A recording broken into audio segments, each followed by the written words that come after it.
And Tiongwe gets the ball. It's 2 seconds to the end of the game. And he pulls up and he shoots. Oh, there's no rim there. Hi, guys. This is Tiongwe Gang Gang, aka The Force, and you're on my podcast called, wait for it, Hanging with The Force. Why? Because y'all be hanging with me. And this podcast is just a podcast where we talk basketball in Nigeria and Africa. We can also talk, we talk other stuff like entrepreneurship, entertainment, basically trying to bring people together.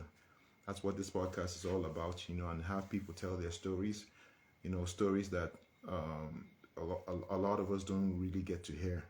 So that's the reason for the podcast. And I know a lot of you are very, very interested in hearing the stories of a lot of basketball stakeholders. And when I say stakeholders, I mean like the players, ex-players, coaches, administrators and everything, So I think we should just get into it and let's just have a wonderful time and see where this takes us. I just want to bring everybody together, Let's bring basketball together, Let's bring entertainment, let's bring sports together and do things the right way. That's basically why this podcast started in the first place, out of necessity than anything. Anyway, we have a very special guest, and this guest is every guest is a special guest, but this is a VIP special guest, and it's none other than Coach Umar Bala. I mean, if I say coach, I'm limiting his capacities because he's a coach. He's an ex-player. I mean, as a player, he was a force to be reckoned with. Like, he was a problem.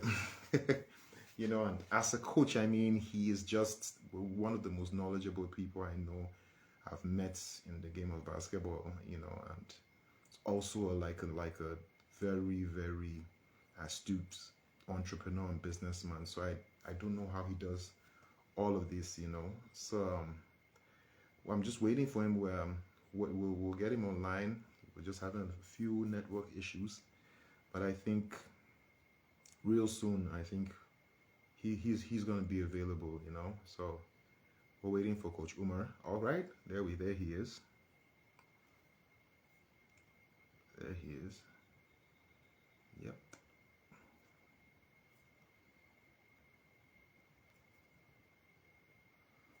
And Coach Umar is coming in 3, 2, 1. It didn't work. Hey, what's up, Coach? Guys, I'm good. You know what I just realized? What? There's no network in my bedroom, but there's a network in my kitchen. Wow. That means we're cooking. That means we're cooking. Nice one. Yeah, okay. Kai, good to see you, Coach. It's been a while we've seen face to face. Yeah, man. Basketball has been on a very, very long break, and everything just seems somehow. So everything has kind of slowed down. People don't travel as much. People don't get an opportunity to see each other. So I mean, Jos is not far from Kano. Usually we get to see each other like 4 times a year. But the situation is really bad. Yeah, the situation is bad. So what's good? How you doing? Hanging with the force. Force. It's nice to be here. Yes, Coach. You know how it is. I was just telling them before you came on, like I'm really honored to have you on my show and on this podcast and everything. I mean, I know you're a busy man and everything. For you to take your time out to actually come and hang with the force, Hey, you're like my little brother, man. If I can't hang out with you, who will I hang out with? I always have time for family. aside from being close, we belong to two Yep. families. We're good family friends. We're basketball family. So, I mean, I have to hang out. I have to make time. And I Don't love forget, what you're doing. don't forget us your player too. Oh, yeah, I forgot Bochi. Bochi. But yes, yeah. Um, Eh, I want to say something in front of everybody. There's something you did for me, like after when I left Bauchi. Remember, I was trying to go back to school, and you told me there's yeah, this good school in Ghana that you could actually hook me up with, yeah.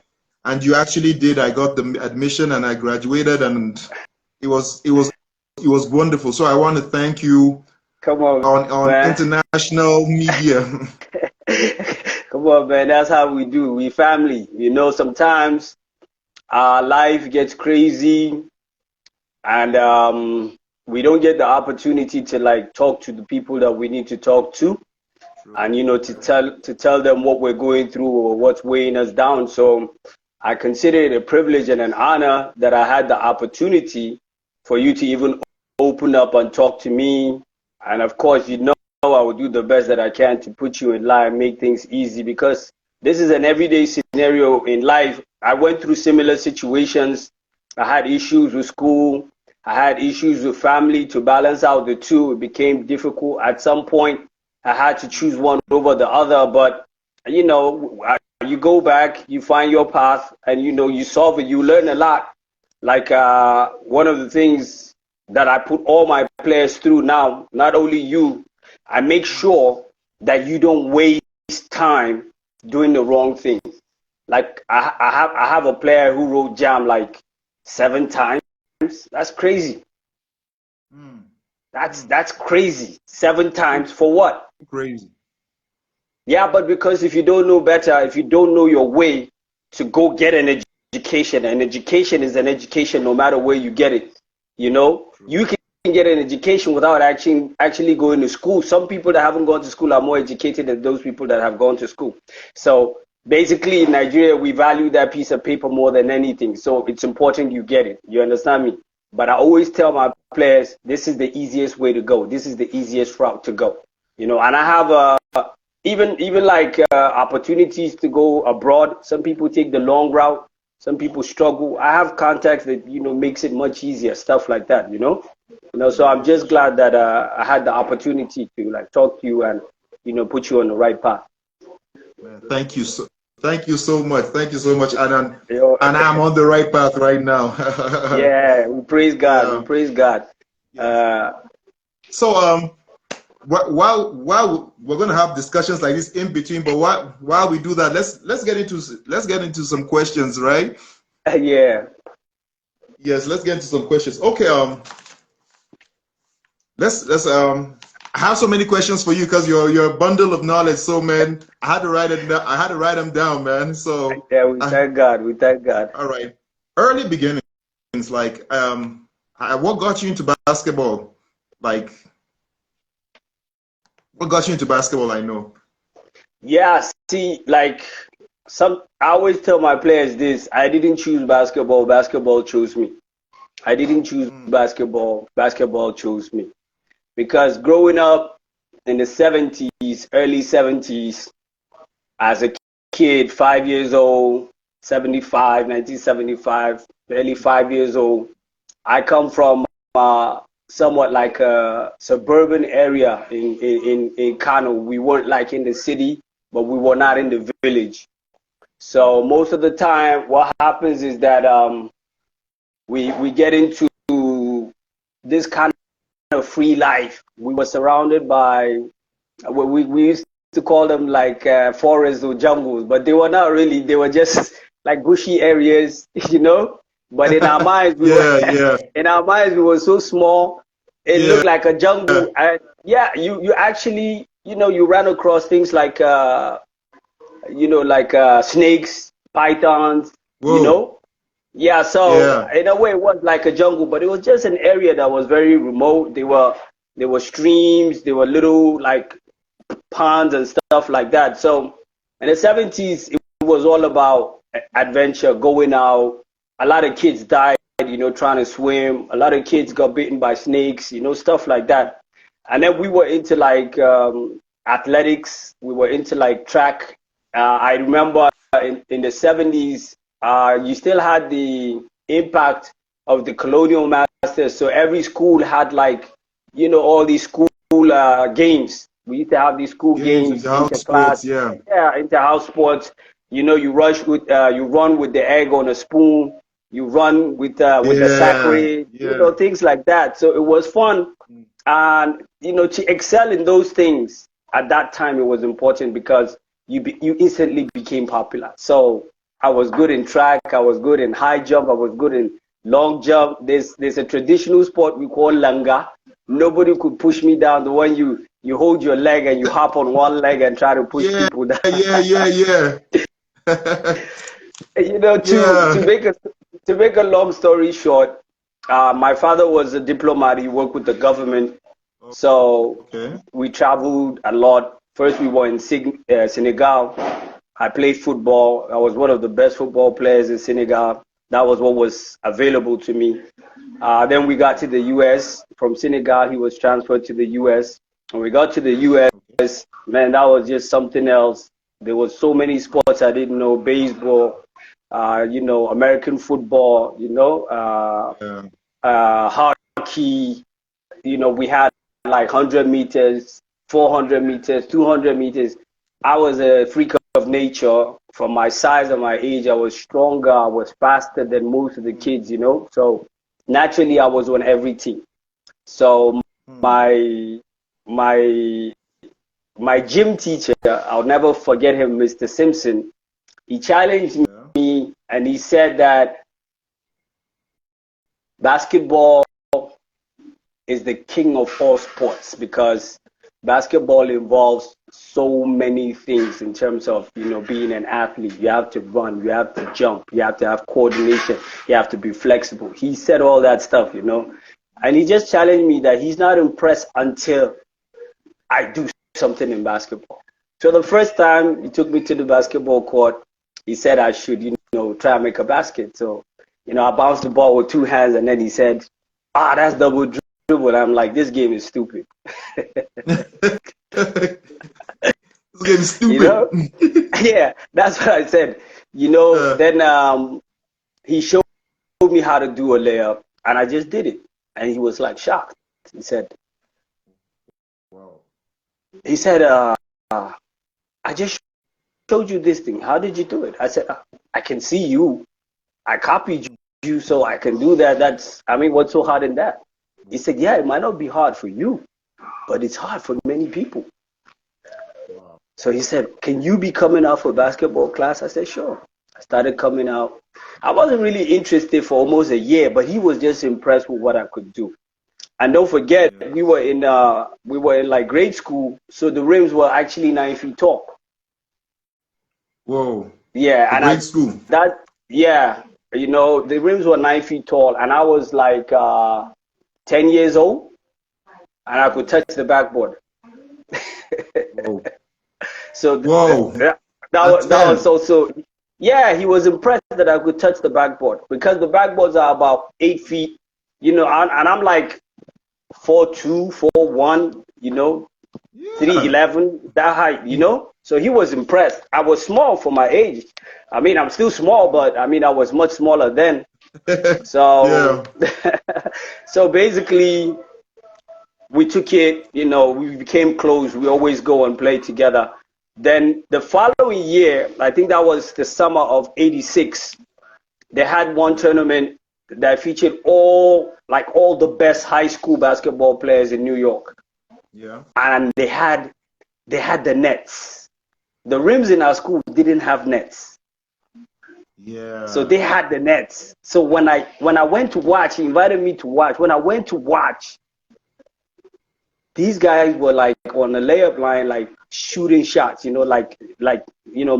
range shots, and the net kept going shush, shush, shush, shush. And I said, "What's that?" He said, "That's a swish, man. You call that a swish?" I'm like, "I That's love called that a sound. swish. That's a swish." That's a swish. So from that day on, I wanted nothing to do but make that ball swoosh. I love that sound. Then I watched my first game in the tournament, and these guys were like dunking the ball all kinds of way. I'm talking about like, tomahawk dunks, gorilla dunks, and these guys, yeah, they were taller than me, but man, they were like freakishly athletic, and I'm like, man, that's summer I went crazy. I played basketball morning, noon, and night. I would leave my house because school was closed. I would leave my house 8 in the morning, and I won't come back sometimes till my mother comes to the park to call us home, carrying a, Nigerian mother. So now they crazy. I go beat you. No, they crazy. I go chill one.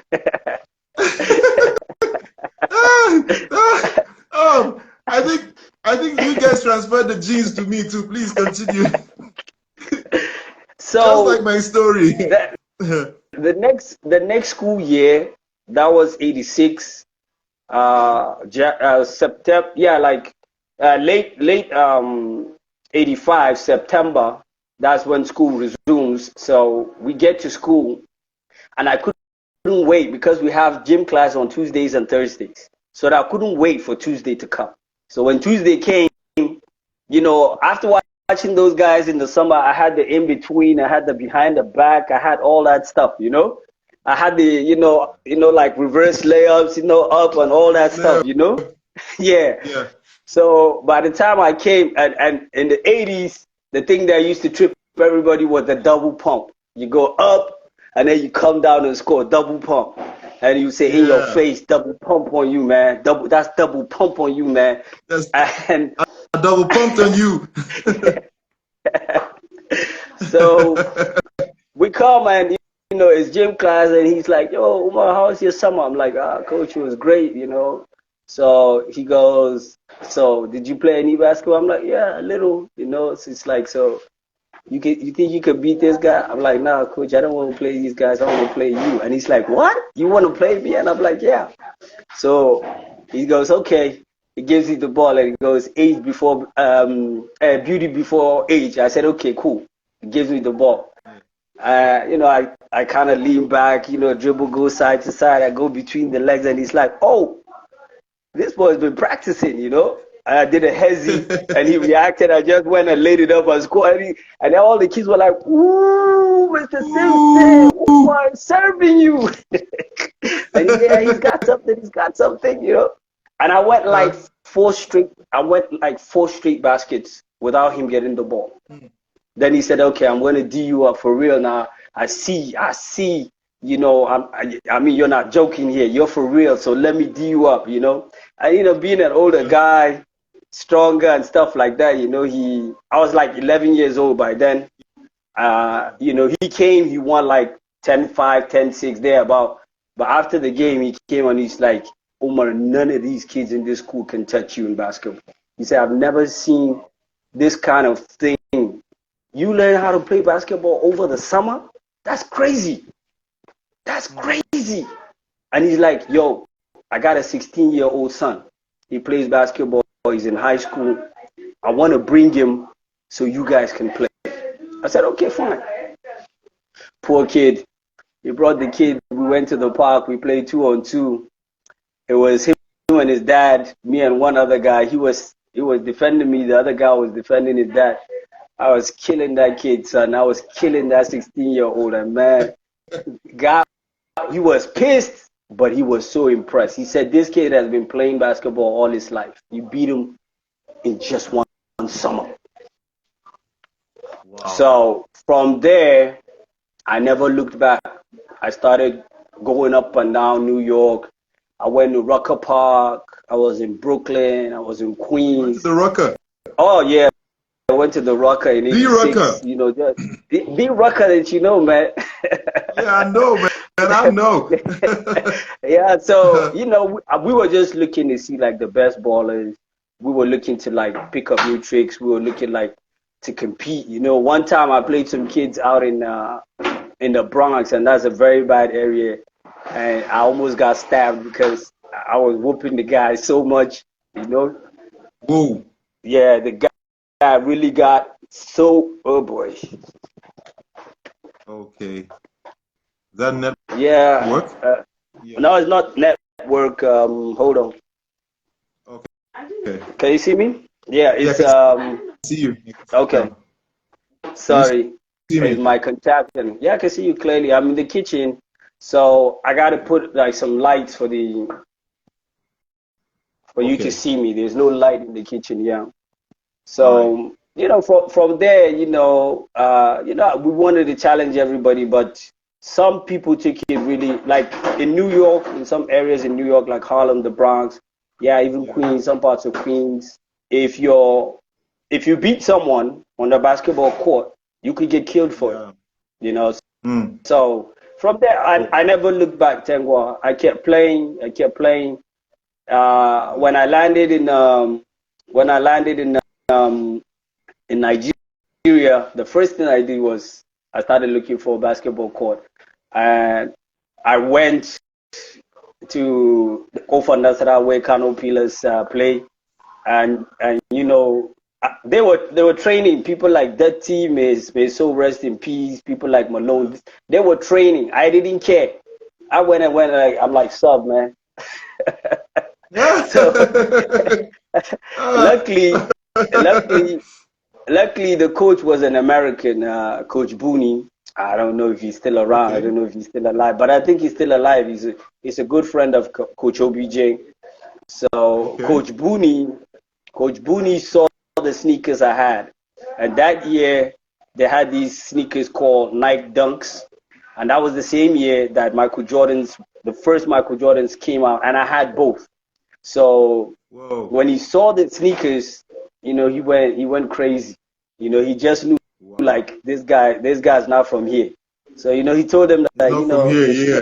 yeah, they said like let him play. He said let him play, let him play. I want to see what he got. I went in there, I started doing some crazy stuff, and he was like, man, where do you ball? And I'm like, I just came from New York coaching, and it's like, yeah, they got it like that down there. Yeah, I can see your Yeah. handles, boy. So they got it like that. Yeah, he said, yeah, they got it like that. New York, he said, yeah, yeah. He said, where at? I'm like, everywhere. I go to Queens, I go to Brooklyn, Staten Island, I go to Harlem. I ball everywhere. And he's like, man, he said, how old are you? And I was like 16 then. And I told him, like, I'm 16. And he's like, you know what? I want you to be coming out every day here to play. It's like, where do you live? And I'm like, I called out the address because I didn't know where I was. Like, I wasn't too familiar at that time.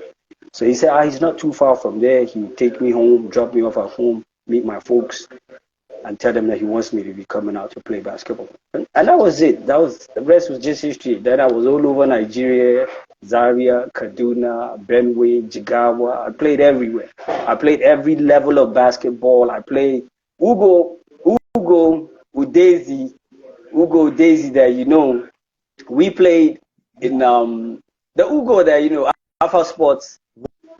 Wow. Yeah, Ugo Wow. For Islanders. real? Yeah, Yeah. Yeah. Yeah.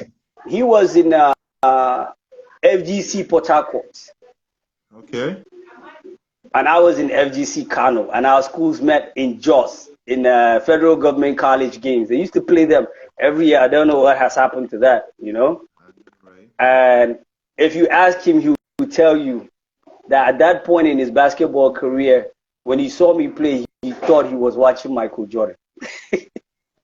I know for real, right? I Oh. lighted them. I lighted them for 27 points. 27 points Whoa. in our game with them. I just kept giving him fouls. I just jump. I bump into him, and I turn and do this, and it goes inside, and he's like, "Man, this is crazy." So, You know, and I'll tell a story. yeah, I remember the first time I saw you. yeah, We came to court, so we shot free yeah, throws. You know how you're about to play 3-on-3. yeah. Before the AB players come and play, and Ubong scored, I Yeah. scored, and Uh, you were walking down, uh, and Ubong was like, I choose Umar. I'm like, who the hell is this dude? So, so I chose my own team. He chose his own team. So they say, "Well, you're marking." I said, I'm marking Umar." That was the first time I saw a hezi. I'm talking. This was in the 90s. You did Yeah. one, two, and then looked up. And this I went up. Woo! As you're passing, I was trying to get myself down. Like I was still in the air. Thank God I wasn't the pompous kid. I came. I said, "Dude, that thing you did, please show me." Oh my goodness! Yeah. All Those were right, crazy times, uh, man. I know, right? Like Mhm. you actually addressed most of the other questions I wanted to ask, like your early influences, key people Exactly. who helped you, and your fondest Yeah. memories in the beginning. So Yeah. let's start with which clubs did you play for in your career, and please kindly take us through one to the other. Okay. So uh in the 80s, mid 80s, we used to have like state teams. We call them club sides. Okay. Kano was very, very, yeah, that's why Kano has, I believe, some of like the best players ever. That's why Kano has produced True. so many legends. Yeah. So Because true. in the 80s, we were basketball crazy. We used to play club sides. Within Kano, you could find like 30, 40 teams competing every year. So Wow.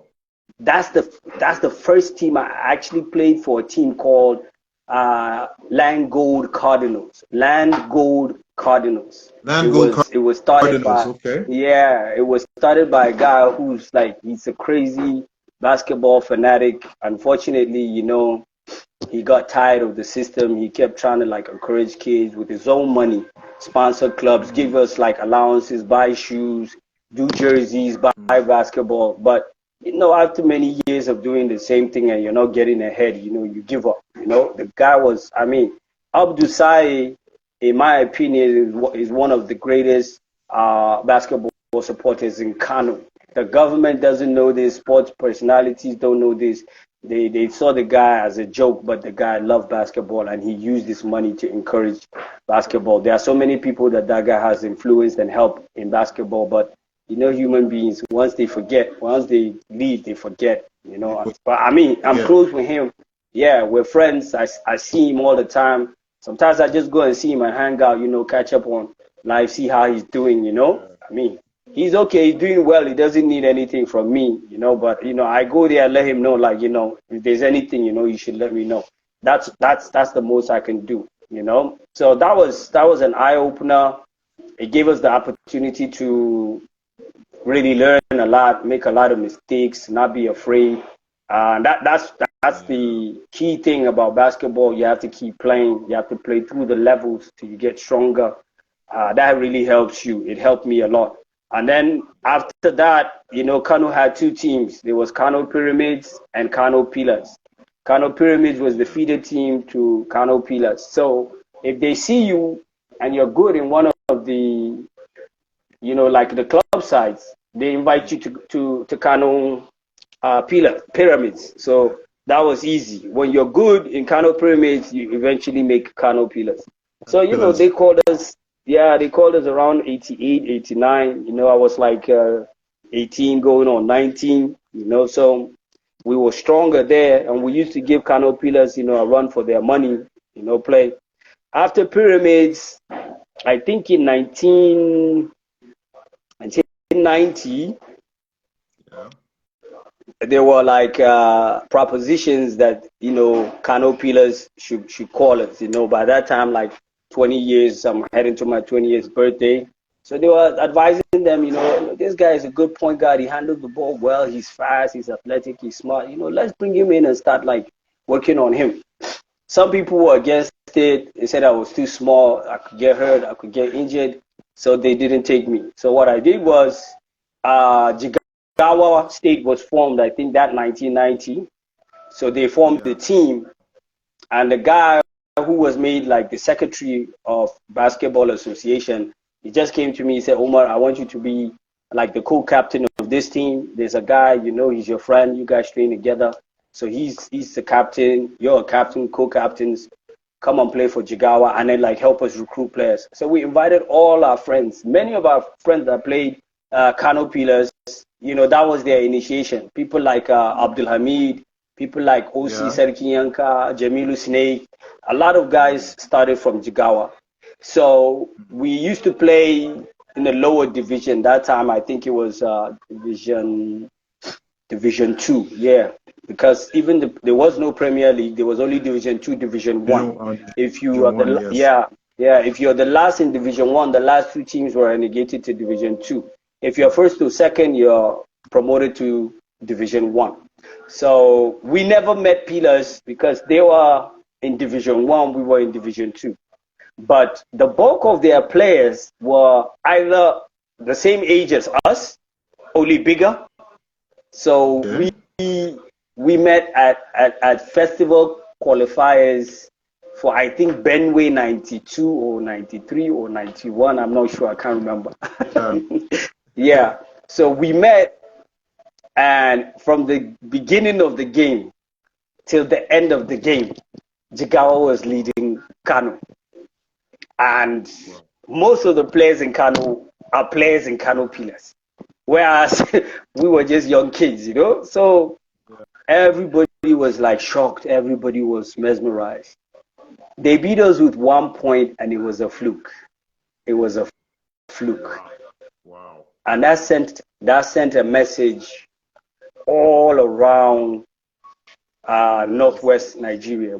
We lost to Kaduna with about 4 or 6 points.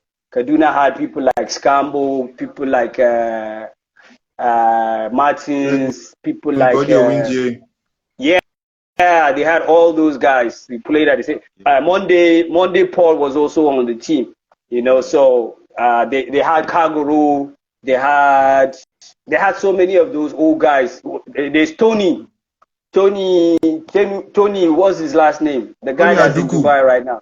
Aduku, exactly. Yes. Yeah, they had a action, strong man. Action. They had action. They had Bori J, Shegun, Bori J. So, Sambo Banake. Yeah, they had all those guys. So they beat us, I think 4-6 points there about. I can't really remember, but I know it was close. So Kano and Kaduna advanced to the festival. We beat Katsina, and Katsina took last, and we were like third position. So when we came back, the government in Jigawa was impressed. Then in Kano, people were shocked, and of course, several names were mentioned, of which I was topmost. There was OC Serkinyanka, Jamilu, Abdulhamid. So the moment we came back, we started talking about bringing us into the fold of Kano Pillars. So we had a meeting. When we had the meeting, the next thing was that they decided to take us and we will come be part of the team as projects. So immediately, in the midst of all those big men, I raised my hand and, me, what I know is what I know. I asked them, I said, what does it mean that we're projects? And the chairman was like, who the hell is this kid? They said, are you one of the players? He said, we will train with the team. You will play the team, but you might not necessarily play games or go for competitions. Then I asked him the most important question. I said, do we get paid? The guy said, no, you don't get paid. Then I looked at him and I said, what's the benefit? How do we benefit? He goes, you will learn how to play basketball. I said, I already know how to play basketball. I taught myself.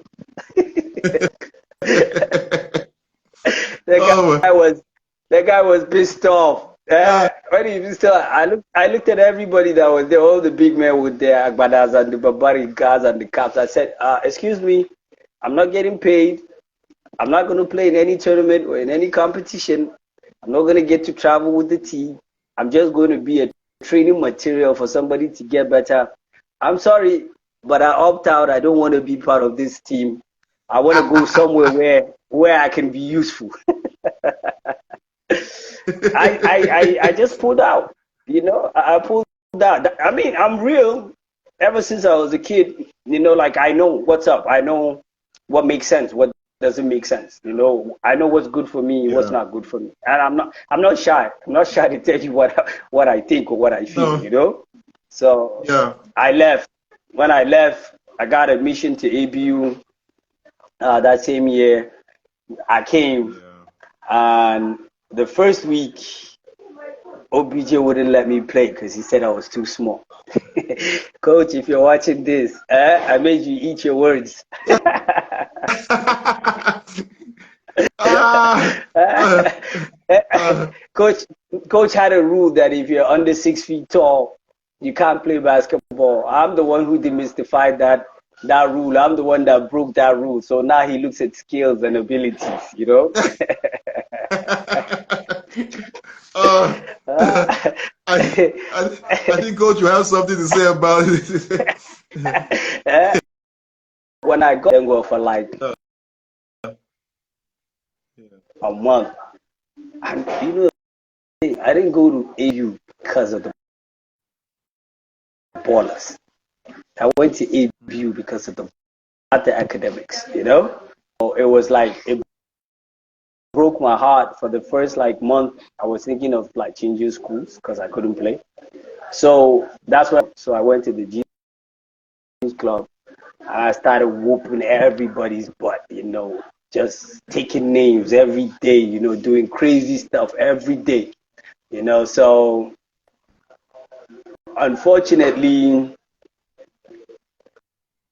none of the big players were like there. None of them caught me. But you know, when you play, word gets around.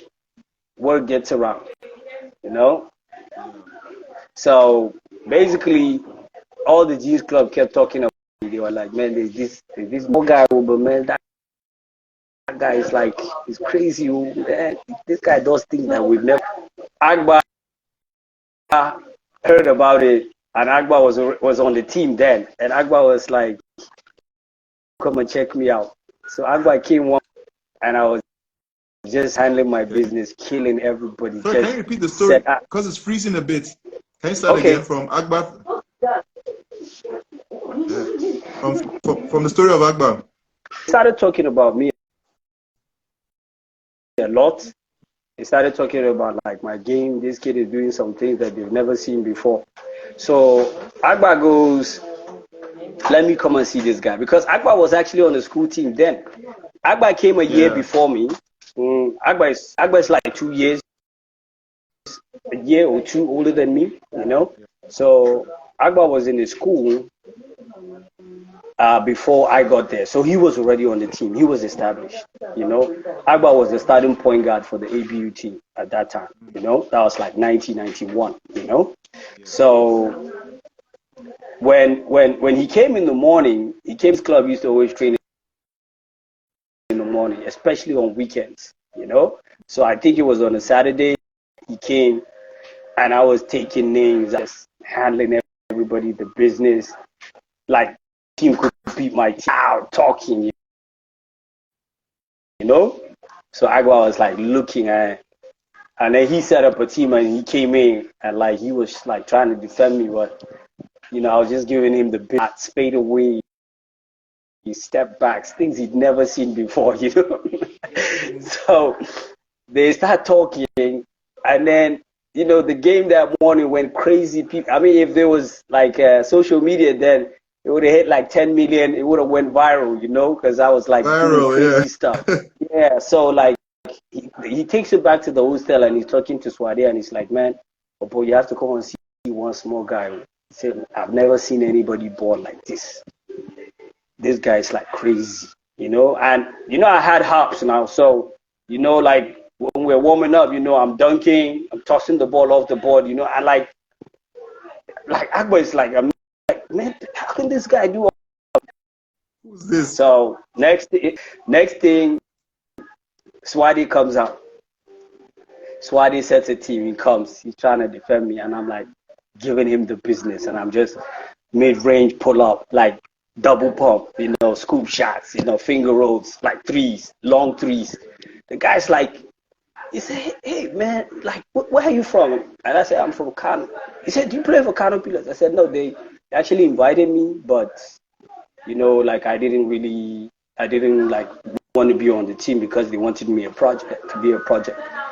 So Agba says, hey, you're going to come and play for my team. I'm like, which team is that? It's like Benway. I didn't even know where that was. I said, okay, Benway. He said, Benway Braves. I said, I love the name.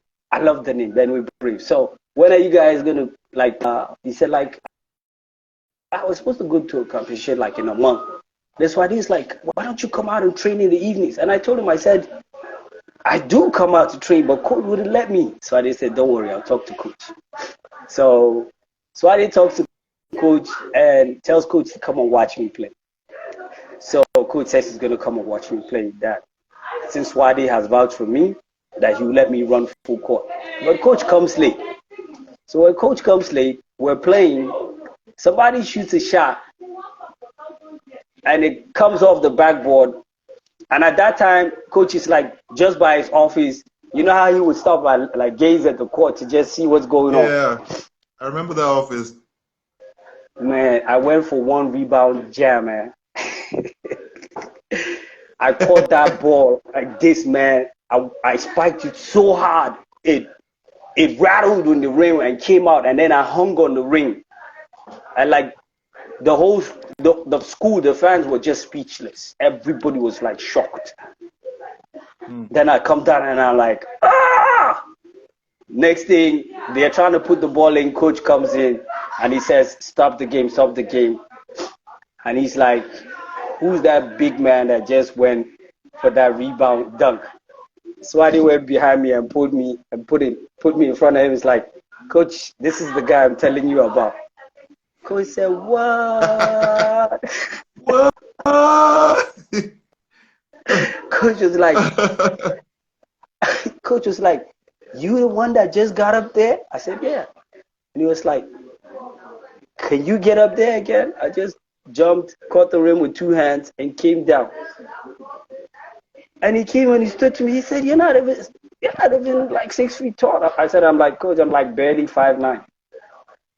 He said, how did you get up there? I said, I just can't. I wanted to get up there, and one day I just got up there. I've been working on it for a long time. And he's like, no, we got to have you here. You got something special. You got heart. We need people like you here. From that day on, I was part of the ABU team till I left. And after that, we went to Benway. I made my team on the first day. I made the Benway Braves on the first day. A lot of guys got dropped because of day. Yeah, on the very first day. We just had one scrimmage there. Coach, I think Gunguto that was like, man, this guy, Akbar, I can ball. This guy is on the team. And we went to Lagos. When we went to Lagos, we played like 4 games. And after those 4 games, Paul Buswat and Lawan Garba and Doya were like, you're coming to Bauchi. You're coming to Bauchi. Oh my God. A new team that was bigger picked me up because Bauchi was in Division 1. They qualified for Division 2. We went, yeah. Division 2. Benway didn't qualify, but Bauchi qualified. And when Bauchi qualified, they just decided, like, I have to be on the team. And then I went to play in Bauchi. It was tough, really. Abdurrahman, Doya, TJ, NBBF president. Yes. Yeah, all these guys were there. So, they were older than us.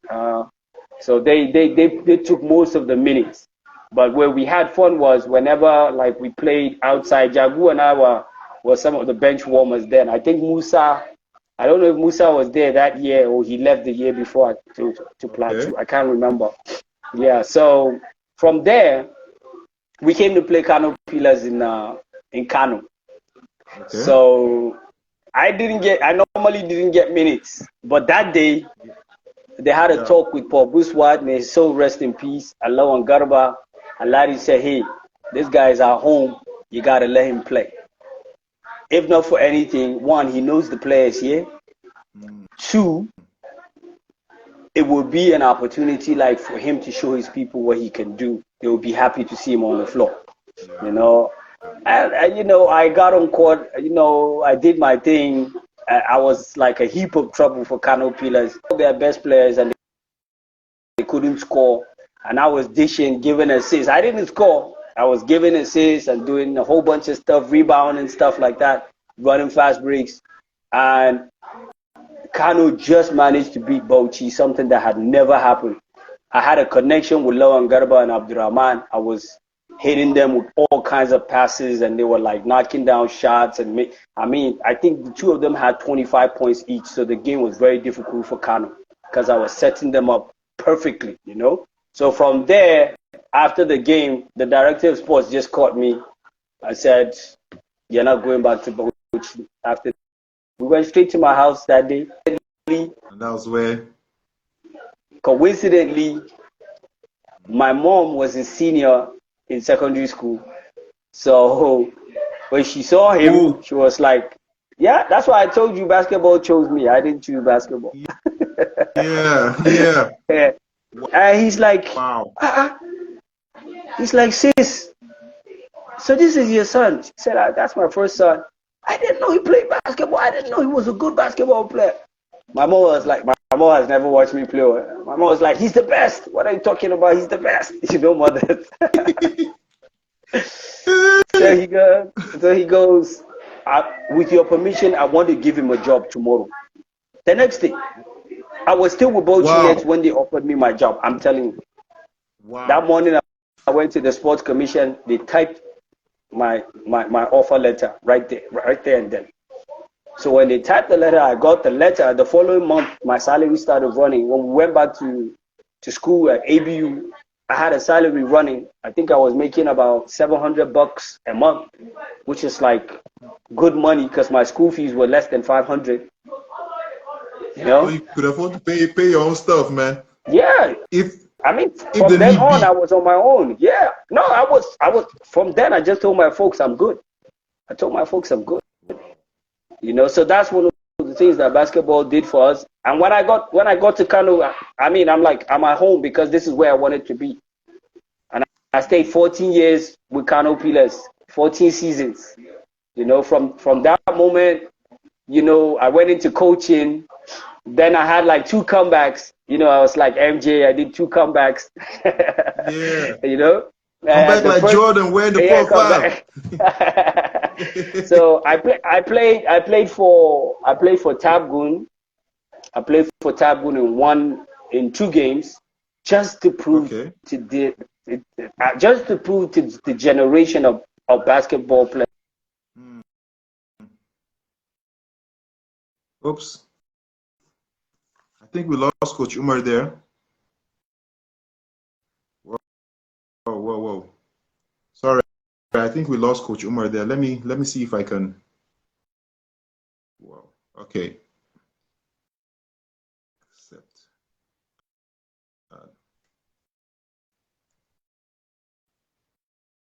Yeah. Sorry, we lost connection briefly. Yeah. Mm. Just when it was getting juicy. Yeah. When I started coaching, like in the league, I started with Taboo Rockets. You know, His Excellency, former governor of Plateau State, talked to a few players, and the players were like, "Hey, bring Coach Umar. That guy knows what he's doing." You know, so I was shocked. You know, I was sitting down. One of his PAs called me and said that the governor wants to have a meeting with me if I can come to Jos. It's about his team. And of course, you know, anybody that gets such an opportunity, you know, you take it. It's what you do. You love basketball, you know.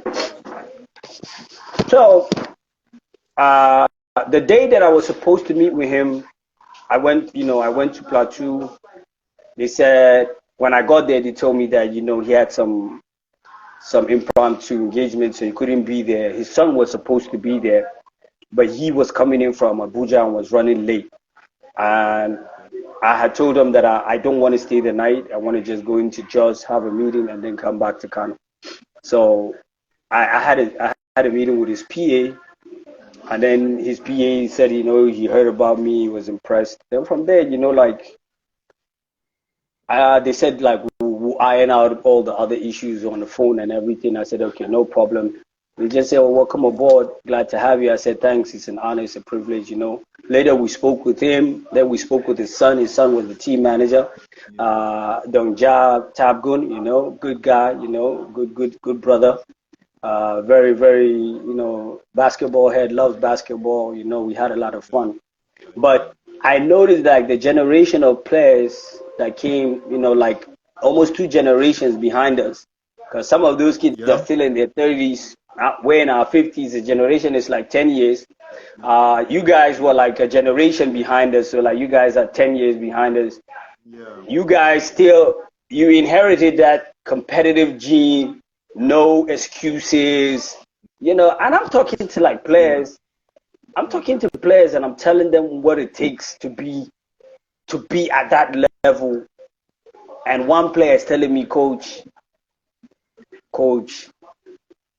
basketball is not the same. Your time and our time, it's not the same.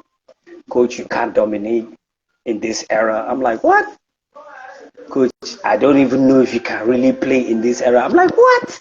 Are you crazy? What? Nigga, sorry, what? I mean, this kid is straight up. He's straight up talking to a legend like he's not even flinching. I mean, if that was like my it was during my thug years, I would have knocked him up. But I'm like, all right, let me let this slide. I mean, I'm past all this stuff. I said, okay. I said, really? He said, yeah. I said, okay, no problem. Season finishes. Next season, I sign up. Coach, player. Coach, player. These guys are like, some are like gossiping behind me. They're like, this man is going to get his ass whooped, So we're in the off season. I come, I shoot, I run, I do some drills, I go to the gym, I pump weights. I don't even train with them. I come, they train, they finish, I get up some shoots, like 100 shots. I run up and down the court, do like 50 laps, hit the gym, pump weights. They're just looking at me like, what the hell is this old man doing, So next thing, one day we're like gonna play and I'm like, okay, all the big mouth players, all the best players on that side. I said, all the rookies, all the humble players, y'all playing with me. And some of them are like, Coach, really, you want to play against us? I'm like, yeah. You guys think you're tough. You guys think you can play basketball? I said, let's play. I said, I got my legs back. I got my arms back. My lungs are okay. I should be able to do something against you guys. And they're like, okay. We play. We beat them by like 20 points. I put up like 20-something points. I'm knocking down threes everywhere, step back, pull-ups, everything. I go to the line. They foul me. I'm automatic. And they're like, say, oh, boy. Oh boy, he's waiting this woman did. I said, you guys haven't seen anything yet. Oh, they switched to pigeon. Yes. 3 days later, we run another scrimmage. I'm feeling strong. I'm feeling healthy. My lungs. I mean, the first day I spent the whole night coughing because your lungs have to get used to that, So I took off like a day, 2, got my lungs back. When we played them another second friendly match. Tell you what, I put up like 42 points on these kids. And what was crazy about it was like I didn't miss a three. I didn't miss a single three. I swear to God. Like 100% from beyond the arc. Yeah. I shoot like that. I shoot like that. I can go like on a streak and just keep knocking 3 after 3 after 3. Benji knows I hit 2. I hit 3 in a row on him. Same move. Benji knows. If he's watching, he knows. He came in. Who? When Benji. Okay. Yeah, in Bochi, I hit him with a spin crossover 3. Spin crossover 3. Spin crossover 3. We all remember that move. See, everybody has a different version of that move. I just say Hey, says, don't get me in trouble. he scratched the floor. No. Don't say that. Don't get me in trouble because they did this thing on Okay, Facebook. sorry. Benji took off Facebook for almost like 6 months, so don't do it again, okay? Benji, love you, man. Hey, bro, what's up, bro? I Uh-huh. had two like freakish highlight plays. Yeah. Number one, I get the ball, like I break out, get the ball, and I want to go for a fast break. I can't remember who was the point guard on that team. I see him in front of me, so like I do a hezzy pullback. So he relaxes. I give him a donut, go around him, pick my ball, pull up and shoot a three. You did the donut. No, you did not. I've been doing donuts since 1992. Trey Young is just doing it now. All these N1 guys are just doing it now. I was doing it in 1992. Tell me who you know that does donuts in 1992. True. Not only do I do donuts, I pass the ball through your hands on this side by the baseline. Then I go around and pick it up. Something that Dwayne Wade did by accident. I know that one. I've seen you do it. So yeah, one, I've seen you do it. I've been doing that since like early 90s, So the second one, I go for a layup like this, like I want to lay it off the board. And one big guy comes flying like this, he's like trying to pin me on the board. I pull the ball down to my stomach and turn my body and flick it over my head and his head, and the ball bounces and, drops in. And he jumps and he catches it thinking like he got a rebound. And people are like, guy, you don't go, you don't enter.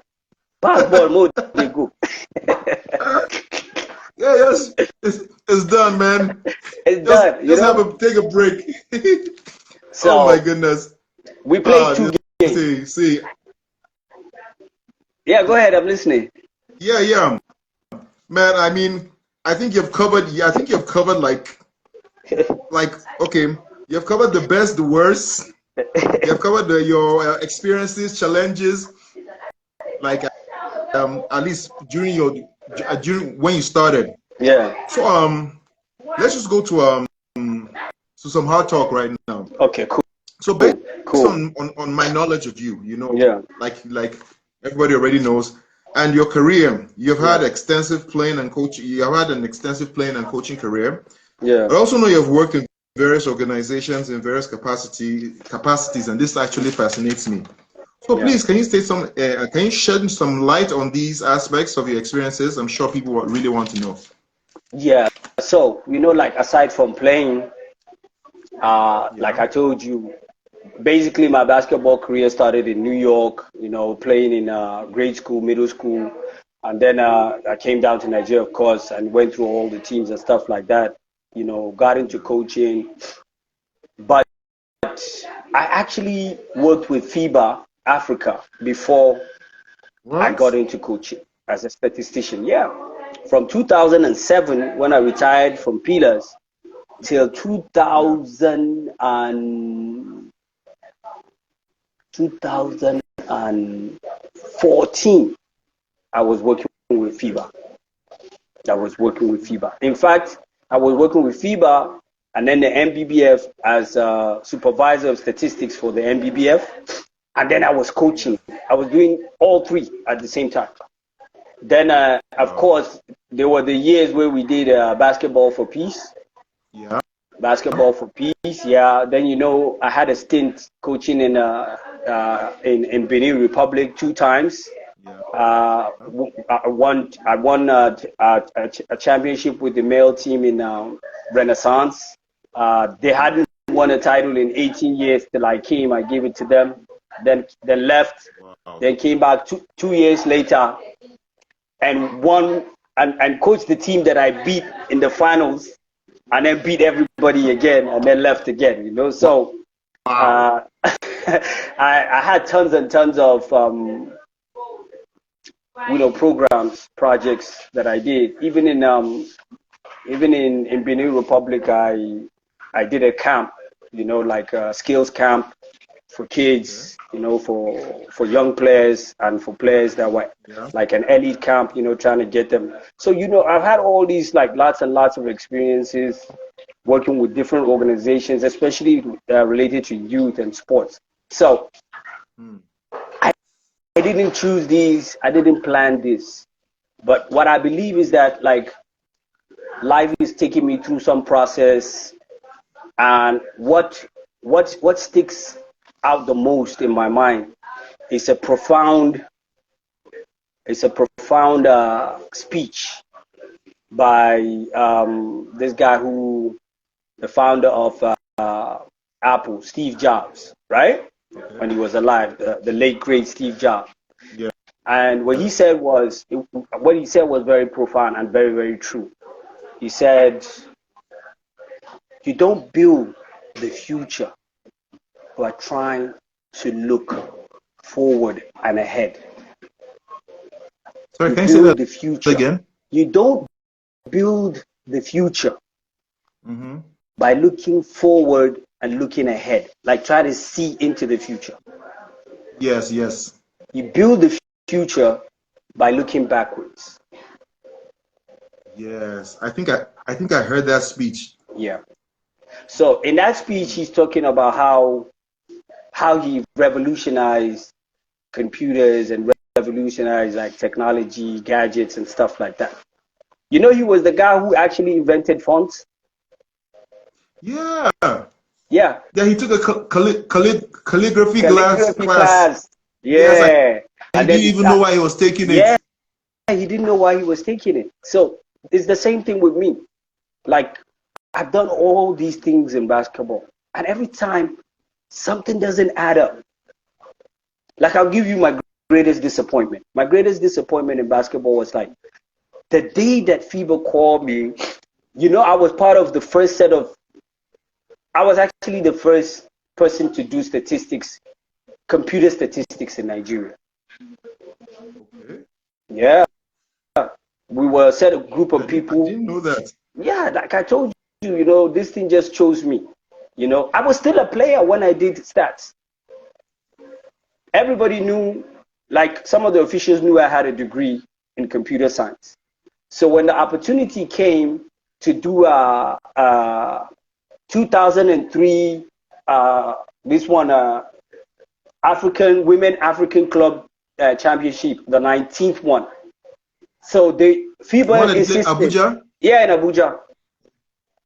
I remember I saw you, I was there. Yes. Yeah. So you know, I was FIBA insisted that Nigeria has to start doing statistics, and Nigeria didn't have anybody prepared for that. So they sent a guy named Arnold Serval. He's a French guy out from France, and Arnold came okay. with the software. He came with the software. He came with with his computer, and the plan was that he was supposed to like train all of us, Jagu, Obande, uh, later Deji, Bade, Yeah. so many guys, you know, like the list was, we were many, I can't even remember everybody, you know. So we all came because we had some background in basketball. You know, they were looking for ways to expand, you know, like to open up doorways for people, you know. So, you know, Doya and Malone talked, and, you know, Malone told him that, you know, like, I'm just rounding out my program in computer science, you know, that it's not a bad idea to put me there in case they have some problems with computers, you know? So I came there, I got there, boom, the first day, nobody could connect the computers. I connected them. Nobody could troubleshoot the printers. I troubleshooted them in both venues in package A and package B. I hooked up all the computers and everything was working. And, you know, Malone and they were like, see, Umar has you here, you know. That's why sometimes you have to look deep, you know. So we waited for like a day or two for Arnold to come. Arnold didn't come. None of us were trained. Deji wanted to start running stats like on Excel and manually, where we will like manually take stats and then they will put them on Excel and then print them out, right? A long process. Yeah. morning when we were preparing, the next day games were supposed to start. Arnold came that night. He came in that night. They went and picked him up. So in the morning, there was no time for us to like do any training or understand anything. So Arnold comes, he sets up shop, opens his computer, opens up his computer, and I see a screen that's looking like NBA Live 1990. You know, I played all those video games, those basketball games. Yeah. And yeah, the whole thing just looked like a video game to me. You know, it didn't look like anything difficult, you know. I sat down next to him. And I watched him work. I watched him keep stats. Rebound, 3 points, 2 points, free throw, foul. And everything is there, you know, it's like user friendly, you know? Yeah. Like 2 hours later, I'm like, this is not a big deal. This is like maybe just you have to be like attentive and fast. That's all, you know? Like making a website on Wix. Exactly. Simple, you know, like what you see is what you get, you know, drag and drop, you know, stuff like that. Yes. So I look at him and I say, where can I get this software? And the guy was like, you can't get it anywhere. FIBA has to give it to you. So I asked him, but it's on your computer. He said, yeah. I said, can't you give it to me? He said, no. He doesn't know anything about computers. He only knows how to do this thing. They train him, FIBA train him. I said, okay, so you don't know how to take it from your computer and put it in my computer? And he said, no. I said, okay. That afternoon, I said, okay, hey guys, I want to go and get something to eat. I took off, went to Wuse Market. they just giving us our allowances, and I went to Wuse Market, and I went to where they had those computer stores and computer shops, and I kept asking different people, do you guys have like a memory card? And people were like, what? And I'm like, you know, like an external memory card. And people were like, what are you talking about? Nobody understood what I was saying. This is wow.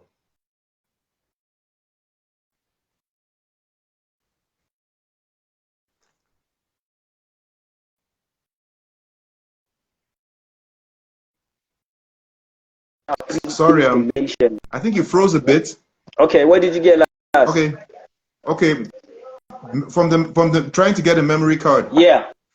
None of them knew what it was.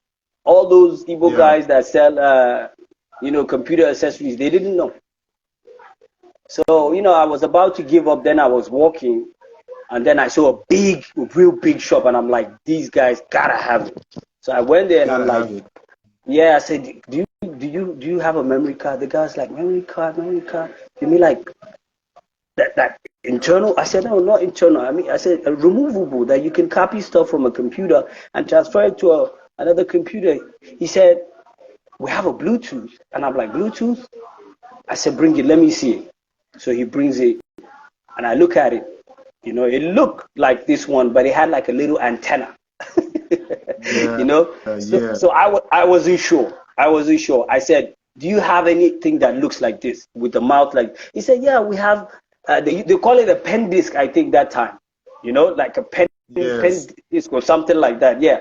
So they go, okay, they have a pen disc. I said, okay. They bring it, and I see that it looks more like the memory card that I've seen in my computer class in the book. I've never seen one in real life also. Yeah. Do you know, I spent 16,000 Naira for the two at that time, 8K. 8K, something that they are selling for 1,500 now. I spent 8K. Now. Yeah. Wow. I spent 8K that time. I bought the two. I connected it to my laptop. I first put the Bluetooth. I was trying to Arnold had gone to piss or something. So I was trying to connect his computer to mine. The Bluetooth didn't work. So I pulled it off. So I take, the pen disc, I hook it up to his computer. It makes that boom, boom sound. I go to my computers. Boom, it shows. I see it. So I go into programs on his computer. He's not there. I go into programs in his computer. This is some serious hacking stuff. I know, right? I can get arrested. I can get arrested for this. I mean, when you're desperate to do something, you just gotta find a way, you know? Because For real. Here's what was going through my mind. Let me tell you what was going through my mind. This guy came from France to teach us. At that time that he came, I've been playing basketball in Nigeria for almost 20-something years. And an opportunity for me to like get ahead, like improve, was gonna like pass me. Disappear like that. Yeah, because I haven't seen Arnold in Nigeria since that time. Since 2003. About it. Yeah, look at it. 20 years ago. That's 20 years ago. And nobody has gotten the same opportunity that we got that last time. Most of the people who learn like computer stats, they learn from people like us, Obande, a couple of the old heads that did it, you know? And that's how the new kids are coming on. But there are so few. There are so few of them, you know? So when I opened his computer, I saw programs. I went into programs. I saw all his softwares, and I just kept going, and boom, I saw his statistics. There's a company, they call it MBT Stats. I saw it. Okay. I highlighted it. Then I saw the options. It said copy. I copied. Then I opened up my memory card, and then I said paste. And then I saw the files flying, and I knew that I copied it. And it was like this kind of mission impossible thing with Tom Cruise trying to get like secret files.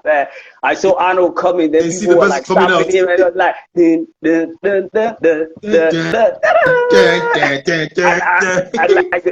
know, the files were like going like 70, 80, 90, you know, and I was like the moment he gets close to me, it's like 100. I pull it out, and then the computer goes, you know. And he's like, I said, no problem. So I moved. He said, what are you doing? He said, what are you doing? I said, no, I'm just, you know, I'm studying this thing, looking at it. And he said, okay. I left. He had the evening games. He ran one game at 7. Then I took my flag. I was holding it like I was holding a piece of gold, you know, like 10 kilograms of gold. You know? I went back straight to the hotel. I told Jagu, all the other guys, I said, hey, guys, I'm tired. I'm going back to the hotel. I went, I ate, took a shower, prayed, went to the hotel, opened up my laptop, hooked it up, and said install. And the files were going. When it finished, they asked me, do you want a shortcut on the desktop? I said yes. He sent a shortcut. Next thing, I opened up my desktop, boom, it's there. I double click it, boom, the interface is open. I put imaginary players from Kano Pillars, imaginary players from Lagos Islanders, and start running the game. And everything is clicking like clockwork. Tell me what I did. So the game is like interactive. Yeah, it's like once you put the clock, the clock is running. You can imagine a game and actually be, you know, like operating it. Okay. Yeah, just out of my head, you know. So I studied I studied it all night. Them Jagu came, they saw me, they said, "Okay, catch it like a bachi, you're supposed to sleep. You're here playing video games." I said, yeah. I ignored them, you know. They went to sleep. Yeah. Then I remembered I had one NBA game on my computer. So I started following the NBA game and doing the stats. Following the NBA game and doing the stats. Following the NBA game and doing the stats. Next thing, I sleep like 3 a.m. Game starts by 8 in the morning. I took my shower around 6. I prayed. I hit the bus. Those guys were still sleeping when I left. I got to the stadium, package B, by 7:15. They had 4 computers in package B, 4 computers in package A. No one was in package A. I went to package A and installed all the software on all the 4 computers. Test ran them and saw they were working. I came to package B installing in all the computers. Arnold wasn't there yet. Arnold hadn't gone there yet. Then I opened my laptop and I sat down on his chair. I was praying that he would be late. Just like I thought. Jet lag got to him. He overslept. The first game was about to jump off at 8 o'clock. Malone, Doya, TJ, all these guys were like, where's Arnold? Where's Arnold? Somebody please call Arnold. Somebody please call Arnold. Then Malone comes and sees me. Where's Arnold? I'm like, yo, Malone, I got this. He said, Umar, you know how to do it? I said, I'm telling you, I told him, I said, I got this. Here am I. Never been trained. Never did that thing before. And I'm keeping stats for an international tournament. Just off playing video games and just having all kinds of knowledge about basketball, computers, little things here, little things here. I told you the game chose me. I didn't choose it. Arnold rushes in 2 minutes into jump ball. I'm so like, Umar, okay, wait. What are you doing? What are you doing? I said, I know. Calme-toi. I spoke to him in French. He didn't know I could speak French. Yes. He said, tu parles français? I said, he said, tu parles français? I looked at him, I said, un peu. I said, a little. He was like, c'est bon. He looked at it, he said, how's the game? I said, pas problème. Je suis là. I told him, I'm here. He watches me, I'm doing the stuff, game is going on, I'm recording, game is going on, I'm recording, he's watching me. He said, Monsieur Umar, who teach you? I said, you.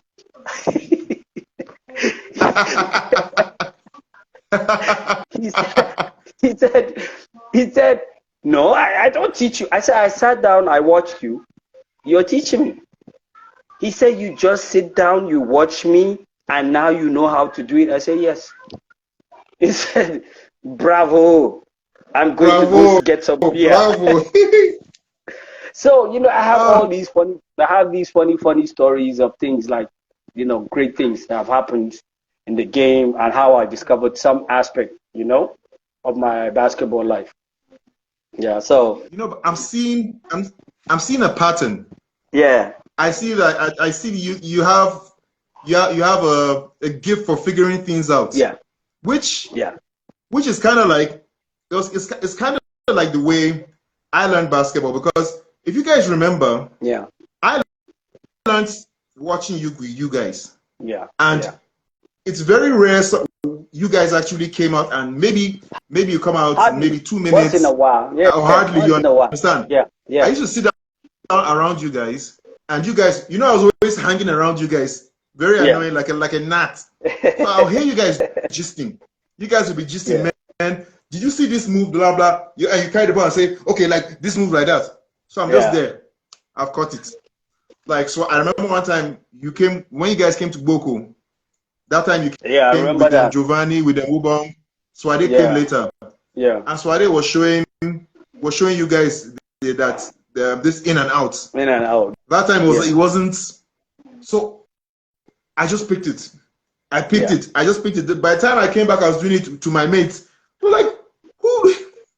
And I got it from hanging around you guys. So I see that pattern, and everything in my life has been like that. It's amazing, Let me tell you, I was 17. So true. I'm 17. My dad's friend comes into town. 17. I'm in secondary school. My dad had booked a hotel for him. He came to the house. He had dinner.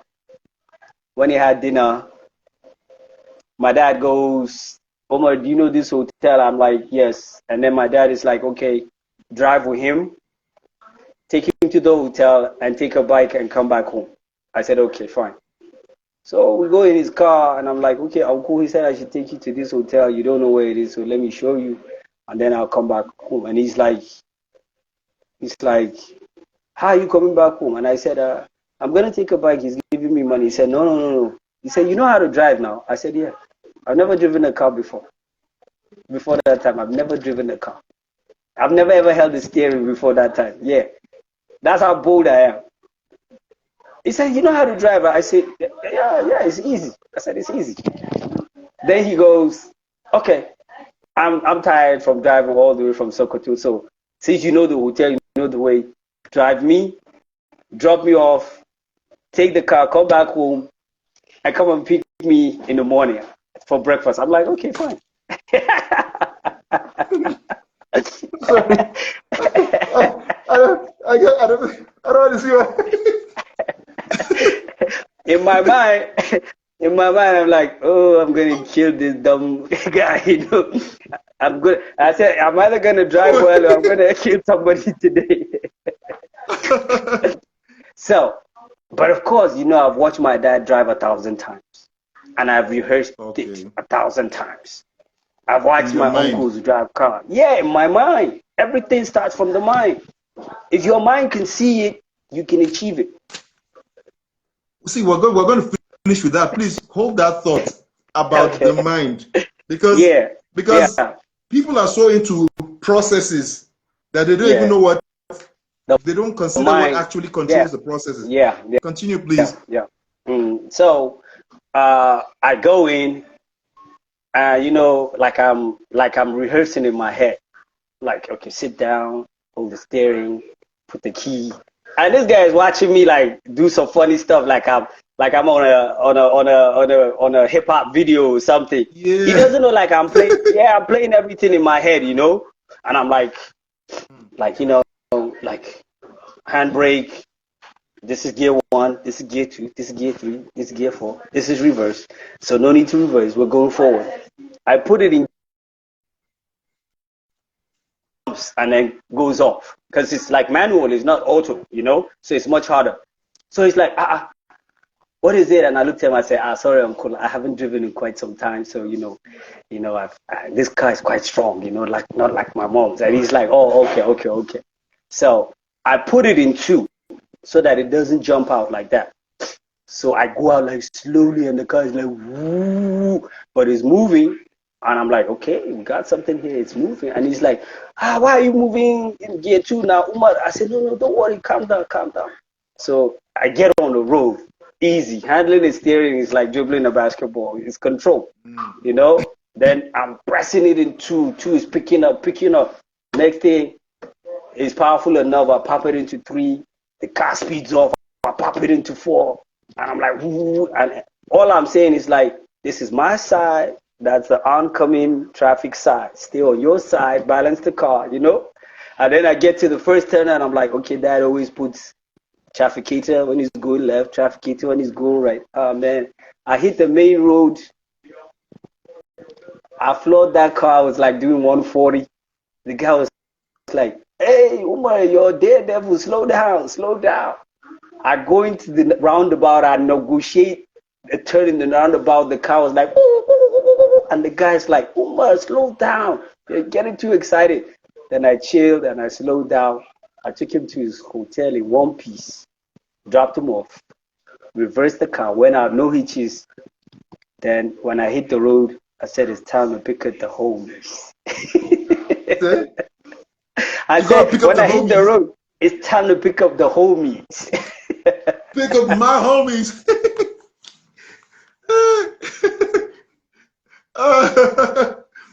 What? It was always about the homies. Uh, uh, I think it froze there a bit. Uh, all right. I think we have a little network issue right now. Uh, Sorry, guys. I think we're having a little network connection is failing, but let's see. Oh, wow. This is actually a fun discussion. I won't lie you, man. A lot of stories, lots and lots of stories. I mean, this is exactly what this is all about. Just people coming out and telling their own stories. And I know everybody has a story that is unique to them. And that's why that the whole idea of hanging with the force. That's why it actually came up because everybody has stories. Like it might be almost the same set of questions, but it's always a different answer to everybody has a different answer, just like everybody has a different fingerprint. You know, every friggin' human being on the face of the earth has a different thumbprint, and I think all we have to do, our obligation on earth is to put our own thumbprint or footprints, unique prints on this earth, and that's what makes our diversity beautiful. So I'm just waiting for Coach Umar to actually try and reconnect because I think the network is actually kind of shaky. Now, Naija, we did. I'm sorry. I mean, it's not my fault. I'm saying it ain't my fault. But while we're at it, um, personal stories of mine, like my own basketball journey too was kind of unique because for me, what I always told myself is that I might not know everything. Okay, here it is, but there's nothing I can learn. And Coach Umar is also saying the same thing. All right, here we go. Okay, network still. So like I was saying, I mean, I might not know I might not know everything, but there's nothing I cannot learn. That's always been my motto. So many times, I would say I wasn't the most talented player. I wasn't the fastest. I would, I wasn't the highest jumper. I wasn't the strongest. I just believed that there wasn't anything I could learn. Just give me time. Just, just give me time, and I'll just learn it. And I see Elon Musk, for example, how he all of a sudden is an expert in rocket in space travel, and that's not what he studied, you know. But say he found the formula. He found the formula of learning, which is just no like what do you call it? He called it the he said I've forgotten the words he said, but basically the exact words, but basically what he's saying is that just know the core principles of anything, and you can learn pretty much anything. Like take for example basketball. Okay, the,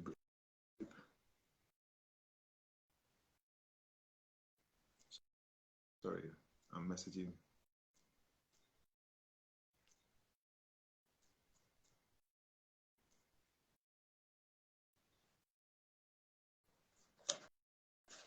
So Coach Umar is trying to hit me up. I think is the network.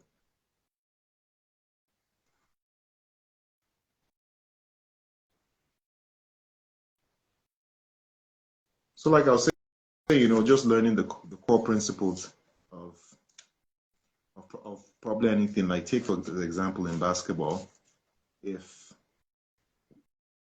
once you know how to basically handle the ball, you know, once you know how to catch, once you know how to dribble, you're you're basically already mastering the principles of the game. Let me see. Well, let me message Coach Omar because we have to finish this.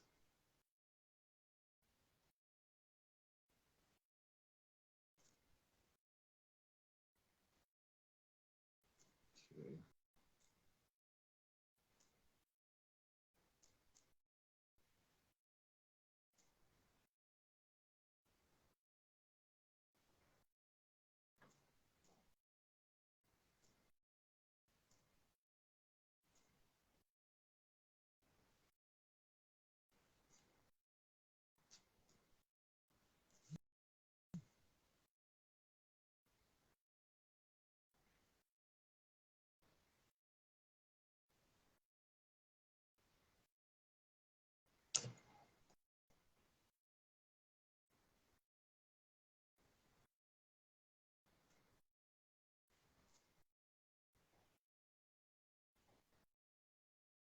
Wow. So I think we we can't get Coach Umar anymore. So I think we'll make this part one, and then we'll go into part two. So this particular post will be in um two or more parts. So this will be part session one or part one, and then we'll finish up with part two. So Naija we do. So we just have to keep on adjusting. All right. Let me see. Let me try one more last time. Tengwa. All right. We're back. I don't know if it's from you or it's from me. It's crazy. It's crazy, right? Anyway, I'm telling you. thank God we're back. I had to go on one. I don't know whether it's a speech or a rant. But I could hear you. Oh, I could see you and hear you. I swear to God. Okay, wow. Okay. Yeah. You said some, provocative things about Elon Musk, understanding Yes. core principles. Yeah. Yes. To learn how to drive, you have to understand Yeah. the core principles. To know how to play basketball or anything, it's not rocket science. Nothing is really rocket science. If you True. have the interest and you have the dedication, the hard work, and then if you can understand it in your head, picture it in your head, True. True. if you can see it, you can achieve it. You know? No, it's so right. You're so right. Because like when I started this podcasting, I did not know anything about it, guys. I confess, I did not know jack. You now. Yeah, look at you now. Tell you. And do you know the funny thing? Yeah. Here's the funny thing. I know all this stuff. I can build a website. I can build apps. Yeah. I have these skills. But to just get up and do it. You get me? Yeah. And then here's the thing. Yep. If you don't picture yourself being able to do something, you can't do it. See, I don't see okay, like I'm looking at you now. You look so good on camera.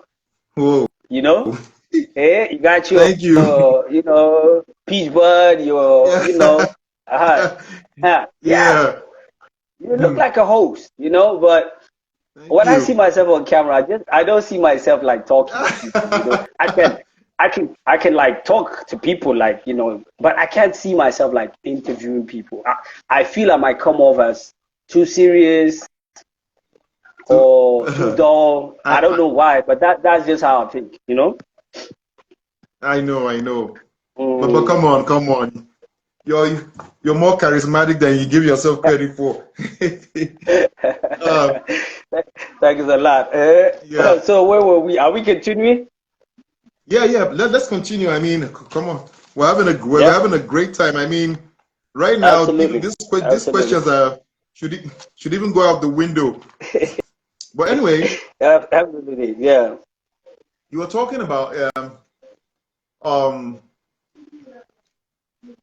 anyway. Let's just move on. You were talking about the statistics, how you learned the guy came and asked you.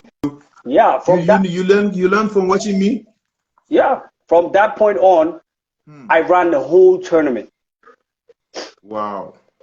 I ran the whole tournament, and then I had 2 computers on my right, 2 computers on my left. So when some of our guys came, I told them, "Yeah, you guys jump on those computers. Just follow the game. This is how you do this. This is how you do that. This is how." Obi picked it up like 2-3 days later. Wow. All right, now I was the first. You have opened up the first person to travel. Line of opportunities for people. Yeah. I was the first person to travel out of Nigeria on stats. Then Obi traveled. Then now a whole bunch of kids I think have traveled. Yeah, but here's the funny thing. When I started doing it, they call it nomination. When they called me and they told me, "Umar, you've been nominated to go to Benin Republic, Cotonou, to keep that for FIBA, Africa. There's an office that you have to send like the PDF files through email to every at the end of every game, because then FIBA will post it online. You know, I felt like, man, this was what I was meant to do all along. Become an ambassador of this sport, be all over the world doing this. Be the eyes and the ears of people who can't be here, reporting this game statistics wise and so on. And the software has a feature that you call live stats. I don't know if you've gone on YouTube, but you are seeing the scores change. You're seeing people score. Yeah. Yeah, you see Stephen Curry attempts 3 points, misses. 3 points. That's the software. Okay. That's what That's it the is. software doing everything. You just hook it up to YouTube or any website. If it has the interface, boom, you're doing live stats. You just show a picture of Kano Pillars and Gombe Bulls, and when you go on YouTube, you see Kano Pillars 0, Gombe Bulls 0. When the game starts, you start seeing, the highlights. It's the game that's writing all the stuff. It's automatic. It's been programmed that way. Wow. So and now that we have AI, who knows where it's gonna go? Nobody knows where that's gonna go. Maybe AI might be able to. You could actually, the way you and I are talking to, like right now, like we're live on Facebook. Yeah, they might be able to get AI that will transmit games to people, and people can see like this, and then people can remotely connect on networks. And live streaming is basically, that's it. It's just that live streaming is dealing with cameras and softwares, Software. But I think AI will take it beyond that, It will definitely take it beyond that. Yeah. Please, I just want you to say something short for kids, who, for example, maybe they want to play basketball, but some may not have the talent to actually, or some may not just have the opportunity, like the way you jumped on some of these things like statistics, to let them know how much other opportunities there are in basketball apart from just playing or being the NBBF president. Tengwa, this is why I get pissed off. This is why I get very, very angry when it comes to Nigerian basketball. And this is why, aside from some of my mentors that I've maintained a very, very good, healthy relationship with in basketball, I mean, I don't even want to talk about it. Because let me tell you something. My father told me this when I was 17. He said, Umar, anything you do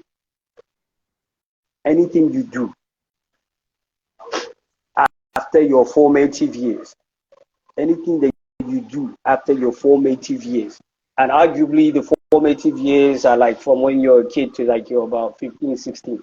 For some kids, it's even 12, Once you enter your teens, 13, 14, 15, 16, 17, your formative years are over, because everything that you know about life before 13 was imprinted on you.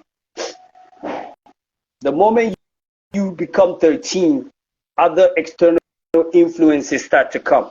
That's why when you see some kid change, they say it's peer pressure. It's his friends. I have bad friends who I don't like those friends who, because now you have your own thinking, you have your own ideas. Now you're soul searching, you're trying to find who you are. My father told me that once you pass those formative years and you do the same thing for 3 to 4 years, that becomes your career. Wow. That is why when you get to the university, most people enter the university at 16, 17, 18. If you enter at 19, you're late, because most people finish secondary school 16, 17, 18 at most. The moment you enter secondary school, you're different. The moment you enter the university, you're a different person. And then they give you 4 years, 3 minimum, 4 years, 3 to 4 minimum, to become something. When you come out, you say, what did you read? You say, I'm an economist. I've read economics. I'm an engineer. I've read engineering. I'm a doctor. I studied medicine. So, in reality, what the kids are supposed to know and what youth in Nigeria are supposed to know is that anything that you do for 3-4 years, that's your career. And then there's a very, very, very radical thing that they say. Once you do something for 3 to 4 years, 3 to 4 years, it becomes difficult to do another thing. Wow. Imagine coming out of school as an economist. Do you think you can go back to the university and come out as a doctor? How many people do you know? You're right. So here's the annoying part. Here's the annoying part. Somebody picks up basketball in secondary school. That's the common thing in Africa, in Nigeria. Somebody picks up basketball in secondary school. They're 16, they're 15. If they're old, they're 18. They go into the university, they play basketball still, 4 years. They come out of the university, no jobs.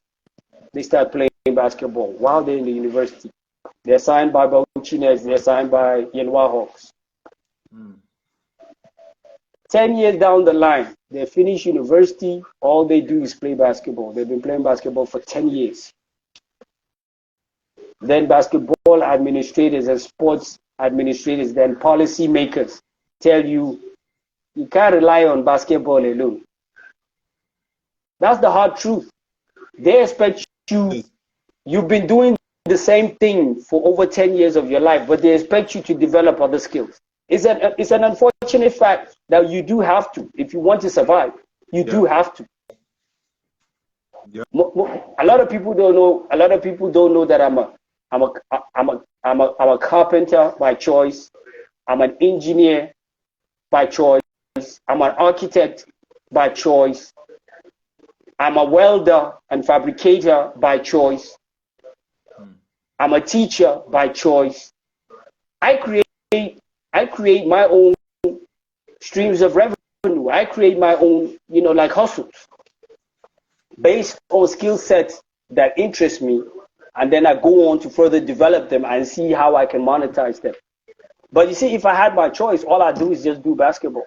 But that's not realistic because I know the system we're in. And unfortunately, the so-called policymakers, the so-called administrators that would tell you, do you know how many years I've been in sports or this or they don't know anything. And even if they do and they're being deliberate, then they just be mean. They're sabotaging people's lives. Nobody talks about this. But basketball hasn't been the same.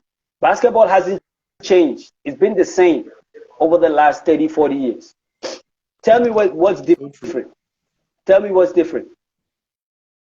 And nobody's talking about this. Right now, we have so many people in basketball, legends, some of our peers, some of your peers. Yeah. They have nothing to fall back on. Right now, there are kids who are supposed to be like at the peak of their career in basketball. This is supposed to be the best time of their lives. But the infighting and all the stupid politics around basketball is just destroying lives. Yes. It is. So, they have lost their moment. They've lost their moment. You can never get it back. Yes, and nobody speak. No, I don't know anybody's. Jordan's peak was 6 years. I mean, Magic's peak was about same time. 6 years, yeah. 6 years. Yeah. See, when you hit most people, aside from Kobe, Allen Iverson, LeBron James, most people, okay, Magic was a phenom too. He's in the same class as them. They got in early. So their peak came in early. They were in their mid-20s before they got to their 30s. But don't forget, Michael Jordan was winning championships at over 30. I didn't start playing. I didn't come into my essence as a player, I think, till I turned 26, 27. That's when I actually knew what I was doing. That was when everything was deliberate. That was when I wasn't scared of making a mistake. I wasn't scared of taking a shot. That was when I knew what type of shot was mine, which one do I have to pass, which one do I have to give up. That's when I started reading players like books. My opponents, I know you're going left, I know you're going right. So I didn't start that. I started basketball early, but my basketball career, even though it started early, I didn't get the opportunities to be the kind of player that I could have been because I was on a bigger team and they saw me as this little guy that can handle the ball. So nobody had that confidence in me. But how are we going to be a great basketball playing nation when, I mean, what are we playing for, Tengwa? Nothing. No, see, I think one of the saddest days of my life was when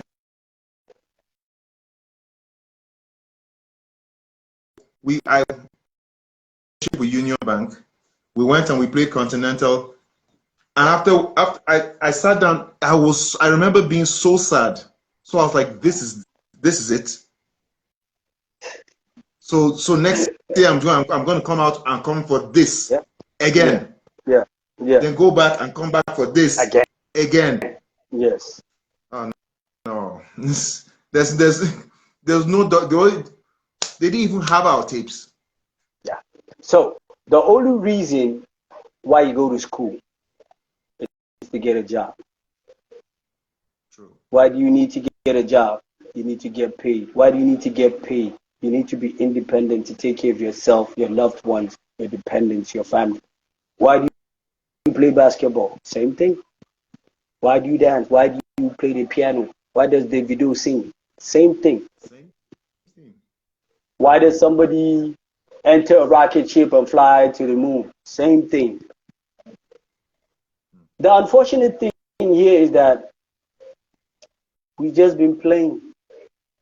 We've just been played, right? Yeah, we're played. We've been played.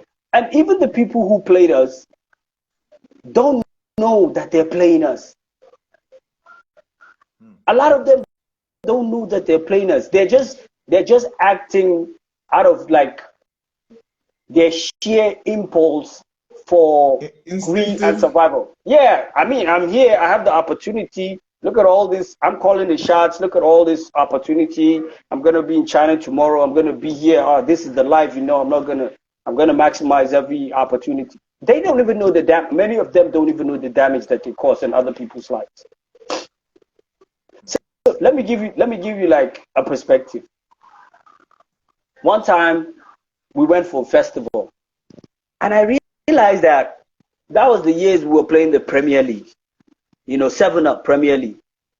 Yep. And the first year we played I played in the first 7-Up Premier League. It was 94-95 season. That's when Kano Peter signed me. So I played the first season ever. We were supposed to be now a professional league. So all of us are supposed to be professional. I remember they said 7-Up gave 7.5 million as the money to like run the league. Well, at that time, 7.5 million was a big deal because it was like a lot of money, right? Yeah. So fast forward.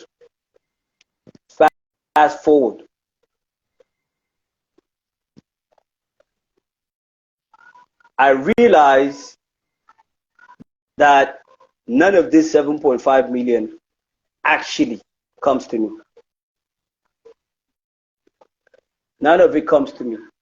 Everything that is given to me was from my state, Kano State. Because I was employed with the state as a sportsman, not as a basketball professional. I was just I was a civil servant, just like any civil servant.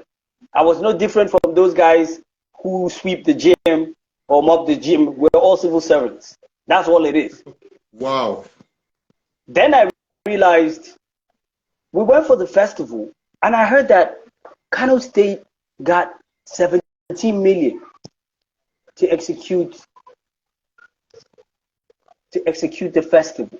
17 million at the time. Wow. And I'm asking myself, and they were giving us 300 naira per day, per meal, 3 times. So we're getting basically like 900 naira per day. So I was in the festival for 10 days. I got 9,000. For 10 days, I got 9,000 to eat, to play basketball for 10 days. But then when we went back to the sports council, I was being paid 1,800 for the whole month to beat myself up every day and punch it out with guys that were trying to take my jersey. It doesn't make sense. It doesn't. And in our league, that's supposed to be the professional league, 7.5 million is for the entire league for the whole year, of which I don't get anything from it. Yet we're spending 17 million for a 10-day tournament. And I've heard many MBBF administrators say, this year we don't know, we will not have sponsor. I don't know if we're going to get sponsor. I don't know how league will take up with this. So I'm asking myself, if the state puts up 17 million, if the state pays me monthly, why do we even need 7up to give us 7.5 million?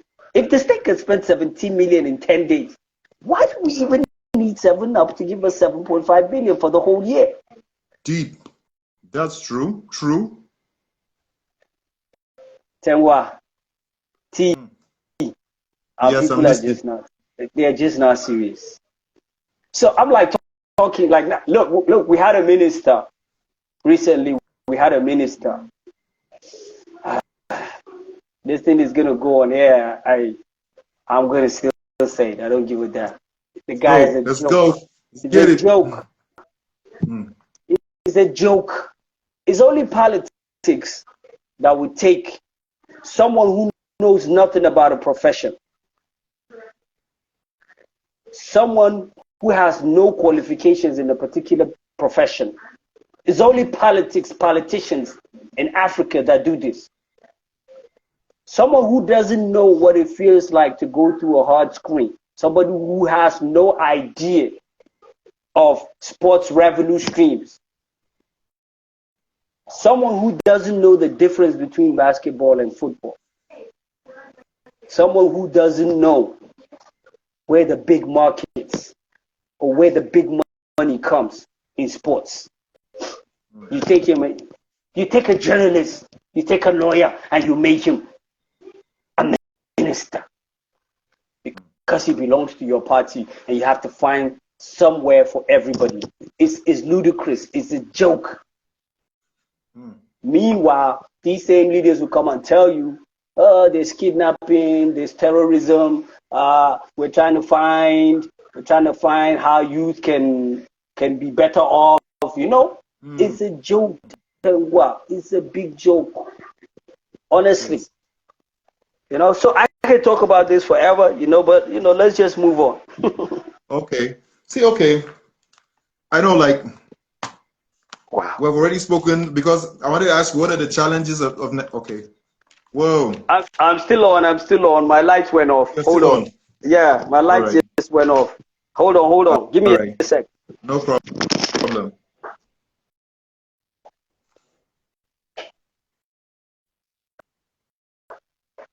Can you see me? It's dark though. Okay, no problem. So long as we can hear you, that's all. Yeah, my lights just went off from my laptop. Okay. My charge is out from my laptop. Yeah, so okay. The camera, the light things for the camera is gonna be a bit dark. I got the kitchen lights on. They'll probably give us another 30 minutes.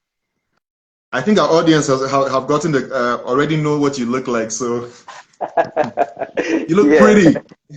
Oh, thanks, bro. Thanks. Yeah. Good looking out. Like all the questions I wanted to ask you is like, these kind of discussions, sometimes it takes a life of its own. Yeah. Yeah. So yeah, like what I really want to ask right now is like in terms of revenue streams. Right now, I'm going off script right now. Yeah. In terms of revenue streams, can you explain to the audience, because I know me and you have had a lot of talks and everything, to the audience, the importance of establishing a revenue stream and you know, a lot of people, they just say, we should turn it into a business, but nobody comes out to actually, you know, give like a template or blueprint as to, or like maybe an example of a blueprint as to how maybe a Nigerian league can actually make money. So when you look at principles, right? Yeah. Business principles, business models, they have what you call like business revenue streams, right? Yep. Now, in 2000 during the lockdown, I did a few courses, and I did these courses deliberately. I had time on my hands. It looked like we were going to be stuck for the whole year, so I said instead of just lying down doing nothing, Yep. I didn't have to go to school. I didn't have to pick up kids from school. I didn't have to go to work. I didn't have to go anywhere for a few months. We were indoors most of the time. So I decided, let me use this time in a valuable manner. Let me like go into in-depth study and get some diplomas, certificates, qualifications, stuff like that. I did a lot of reading, and that really helped me. You know, I went into the internet deep. I searched different websites. I tried as much as I could not to go like the normal path. I discovered a lot of stuff. So I did, during the lockdown 2020, I did a course called Sport for Sustainable Development. So that's a certificate. Okay. After I did Sport for Sustainable Development, I just kept going. I did sports analytics. Sports analytics, that's a diploma. I got a diploma in sports analytics. So sports analytics basically tells you how sports work. It tells you how sports work. So like I said, every continent in the world has a viable, which means it works. Yeah. Viable means it works, is worth doing. That's viable. Sustainable means that it spends money and makes money without anybody, like, you know, touching it. There's a system that works. Every continent in the world has a viable, sustainable sports industry except Africa. But why is that? Deliberate. Yeah, it's deliberate. It's because our administrators, our politicians, they don't want to build anything. And like, you know, some of the talks we had with you, why do you think Nigeria is 60 something? 60? I don't even remember how many years since independence. No lights. 60. I think 63. 63, yeah. Oh, we're going to 63. Yeah, no lights. Okay. No lights. You say? 63 years we don't have stable electricity. 63 years we don't have pipe-borne water in every place, every town, everywhere, you know. 63 years we don't have a single industry that works except the NNPC, which doesn't work. It works for some people, but it doesn't work for others. It works for the politicians, it doesn't work for us. We have a seaport that doesn't work for us, but it works for the politicians. We have an educational sector that doesn't work.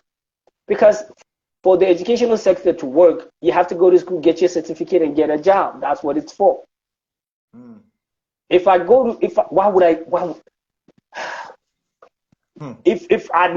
known these things many years ago, I wouldn't have gone to school. As soon as I learned my ABCDs, I learned how to like blend words, learn how to read, learn how to like do simple fractions, simple percentage, decimals, arithmetic, multiplication, stuff like that. Honestly, I would go and learn a very, very viable trade, a very, very viable like skill. Like, you know, like some of these tailors that sew these crazy kind of clothes that you're seeing that all these Nollywood stars are wearing, all these musicians are wearing. You know how much money they make from one set of clothes? To just sew, you know, those corporate looking things up and down. I know a guy here in Kano who charges 50,000. Just one. Wow. I know a guy who makes clothes here. He would spend 7,000, 8,000 here. Go to Abuja, go to the National Assembly and send them at 30, 40,000 a pop. The guy is so good, he knows, he makes them in sizes: small, large, medium, extra large, extra large. He packages it, put them in some kind of funny like packaging nylon with his logo. Once he enters Abuja, he will take, like, he said, man, I'm broke. He will make like 20. That 20, he spent like 7,000, 8,000 each, 160. He goes to Abuja, he comes back with 400,000 naira. So, not to digress, we don't understand revenue model. Essentially, you have the basic ones. Yep. Services, products. Somebody gives you a service, you pay. Like NEPA gives us lights, we pay. A product, you need soap, you go and buy. You need toothbrush, you go and buy. You need a car, that's a product, you go and buy. These are revenue models. Of course, over the years, with advancement, technology and stuff, we've seen so many other ones. For example, we saw subscriptions. At the advent of cable TV, we saw subscriptions. Of course, now when your data finishes, you see they'll tell you you're out of data. Dial so to subscribe, right? And get another subscription. So it's so advanced that you have some services like revenue models crossing with each other. Some could actually be a product and a service. And then there are new ones called digital products. Of course, all these like cable TV, MTN, they're all digital products, So the unfortunate thing is when you look at sports, you have ticketing. Yeah. Ticketing, which is a product. Product, yeah. You have merchandise. Which are products. Then you have now recently what we call OTTs, over the top services. Over the top services is everything that you get on digital media. Everything that you get on digital media. ESPN through DSTV, the NBA app through the NBA company. Yeah. Tell me which one. Yeah, tell me which one NBBF got. We don't got a league. So there's what you call, also there's sponsorship. Sponsorship is another revenue stream. We bastardize sponsorship. Sponsorship is bastardized, and it's deliberate. When teams travel, you hear players asking, or coaches, or team managers asking, is there subsidy?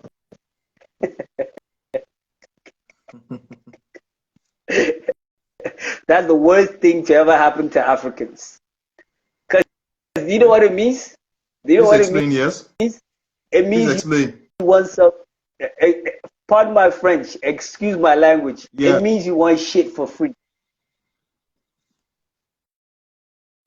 Now let me tell you the downside of that. When you want shit for free, it means that thing has no value. That's why, oh my goodness. And if something doesn't have value, what's it worth? Is it worth having? Nothing. I'll tell you something that most people don't know. When you see a business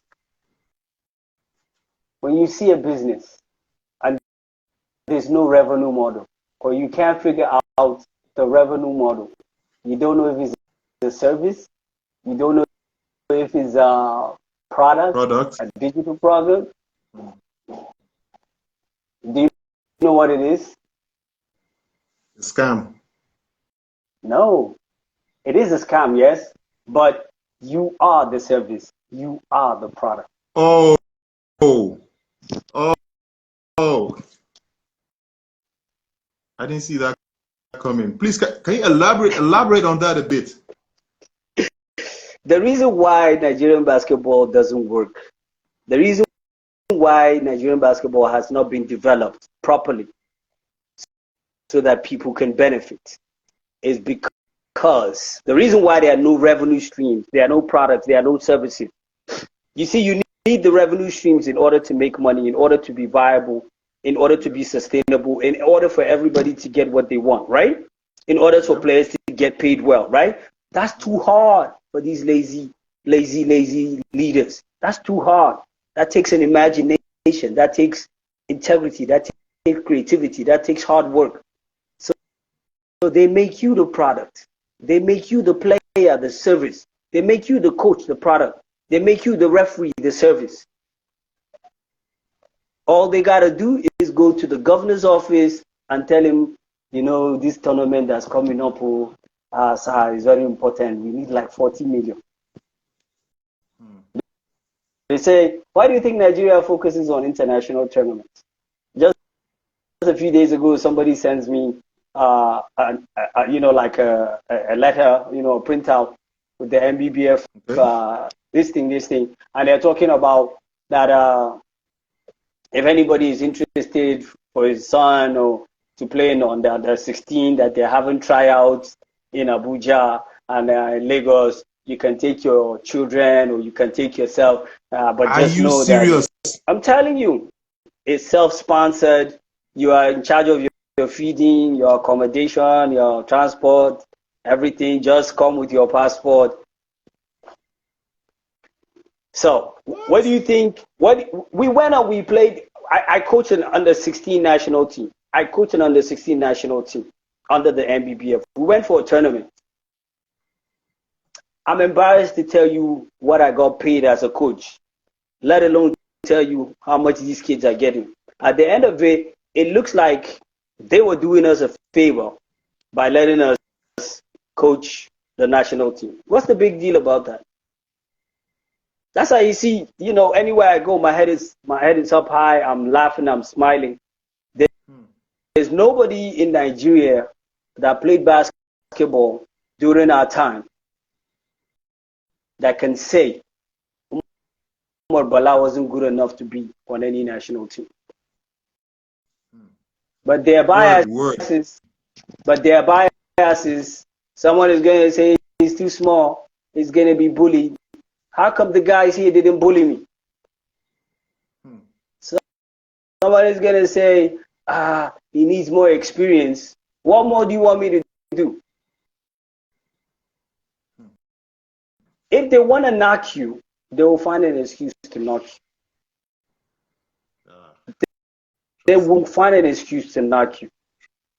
Trust me, like I said, it passed from generation to generation. Yeah. The truth is the landscape is limited. That's just the truth. You can't have a Roland Swade playing in the league. May his soul rest in peace. You can't have Marco Conta playing in the league at the same time. Musa Adamu playing in the league at the same time. Tessier Gang playing in the league at the same time.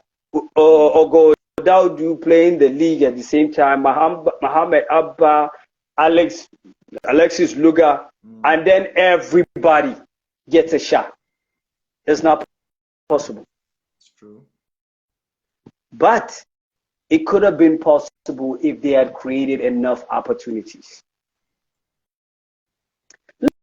Look, there's so much that's wrong with the way we run basketball. There's so much that's wrong with the way we do things. So I'll tell you this. Tupac said, the rose, or generally taken from the the proverb, it says the flower that blooms in the most difficult adversities is Yep. is the rarest and most beautiful of all. But we will never know that, because you know why? We don't even look out for such things. We don't even what? Our leaders don't look out for such things. They don't look out for such flowers. True, true, Instead, true. instead they see such a flower, they want to trample on it. It's trying to grow, but they want to trample on it. I keep telling people, I played basketball with 90% of the people that watched me, or that coached me, or that managed me, Yep. saying, I can't do this. I can't do that. I'm too small. Hey, I'm bigger than Oxy Bogues. I'm bigger than Earl Boykins. I'm Yeah, bigger they're playing the than NBA. yeah, I'm the same height as Isaiah Thomas. And one season, he scored 57 points. He single-handedly qualified Team USA that traveled to China last year or the year before that in the qualifying series. The guy was averaging like 30-something points. But they paid him, even though he wasn't going to be in the real dream team, they paid him. They paid him to play. Give me $20,000 and tell me I should come and play somewhere. I don't care if I make any national team, but give me $20,000 to play. If you give me $20,000 to play, I'll play every year, because I know that counts for something in my life. I don't have to be Yes, it recognized. does. Yeah. That would But we, settle you at least to a certain extent at the home front. You yeah. know, But there's go something you ahead. said about how they always find an excuse. Yeah. Like for me, they say that me I don't like set plays, or that I play to the gallery. Mm. So what's wrong with that? I don't know. So as a coach, let me tell you this, as a coach, right? Is it every coach that plays sets? It's not. It's So not. fundamentally in coaching, and I know most coaches don't know this. I'm not even sure if our top coaches know this. There are only two sets of offense: system offenses and non-system offenses. Wonderful. System offenses are offenses that are designed for a particular team. Anybody who comes has to follow those plays, those systems.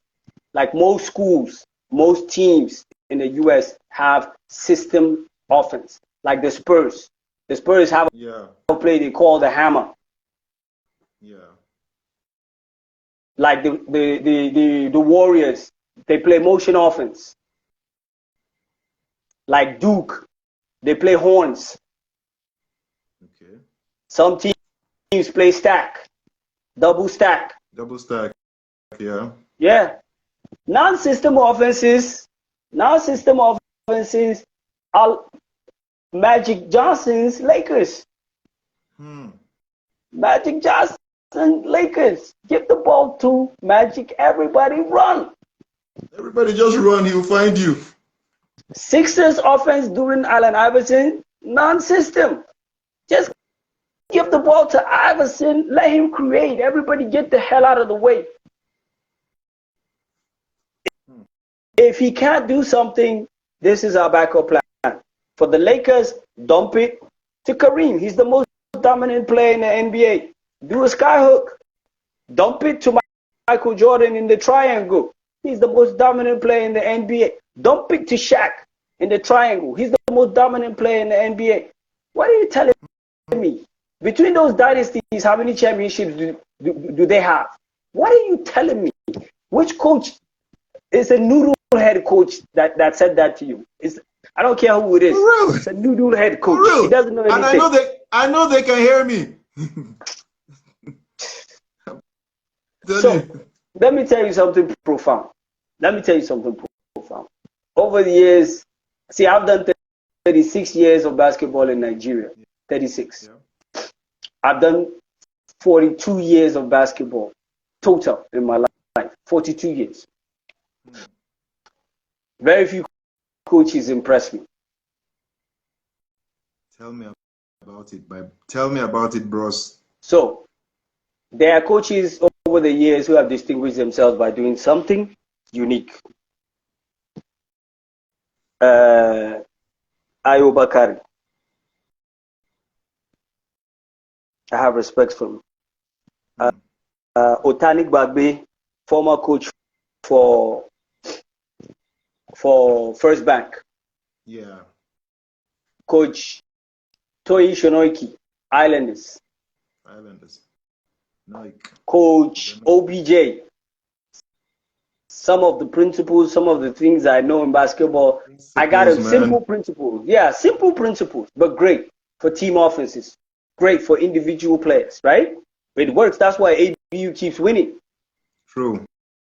That's why ABU is the most winning, not only the most winning basketball team in Nigeria, but the most winning basketball team in Nigeria, not in the university. ABU has won more championships than any team in Nigeria. Very true. People don't know that. Yeah, people don't know that because there are principles that work. There are principles that work for me as a young man. Yeah. So I had my own style of play. I didn't care. I could play set. I can play transition. I can play motion. I can play any kind of play you put to me because my skill set is like that. But over the years, you come to see that most of our coaches copy and paste. I don't hate on them. I don't blame them. It's what they know. And those who succeed doing that, who get an opportunity and they shine and they do that, I tip my hat off to them. But you know what annoys me?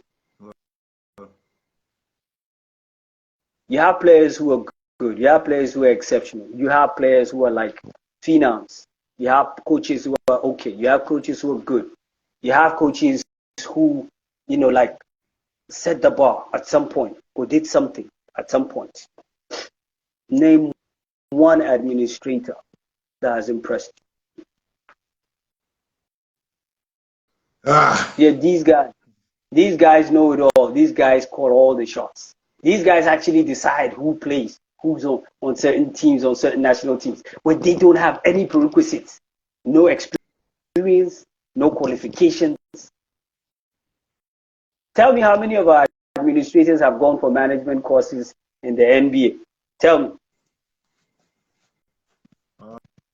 I think this is the punchline of this part of the interview. Whoa. Name one gimmick.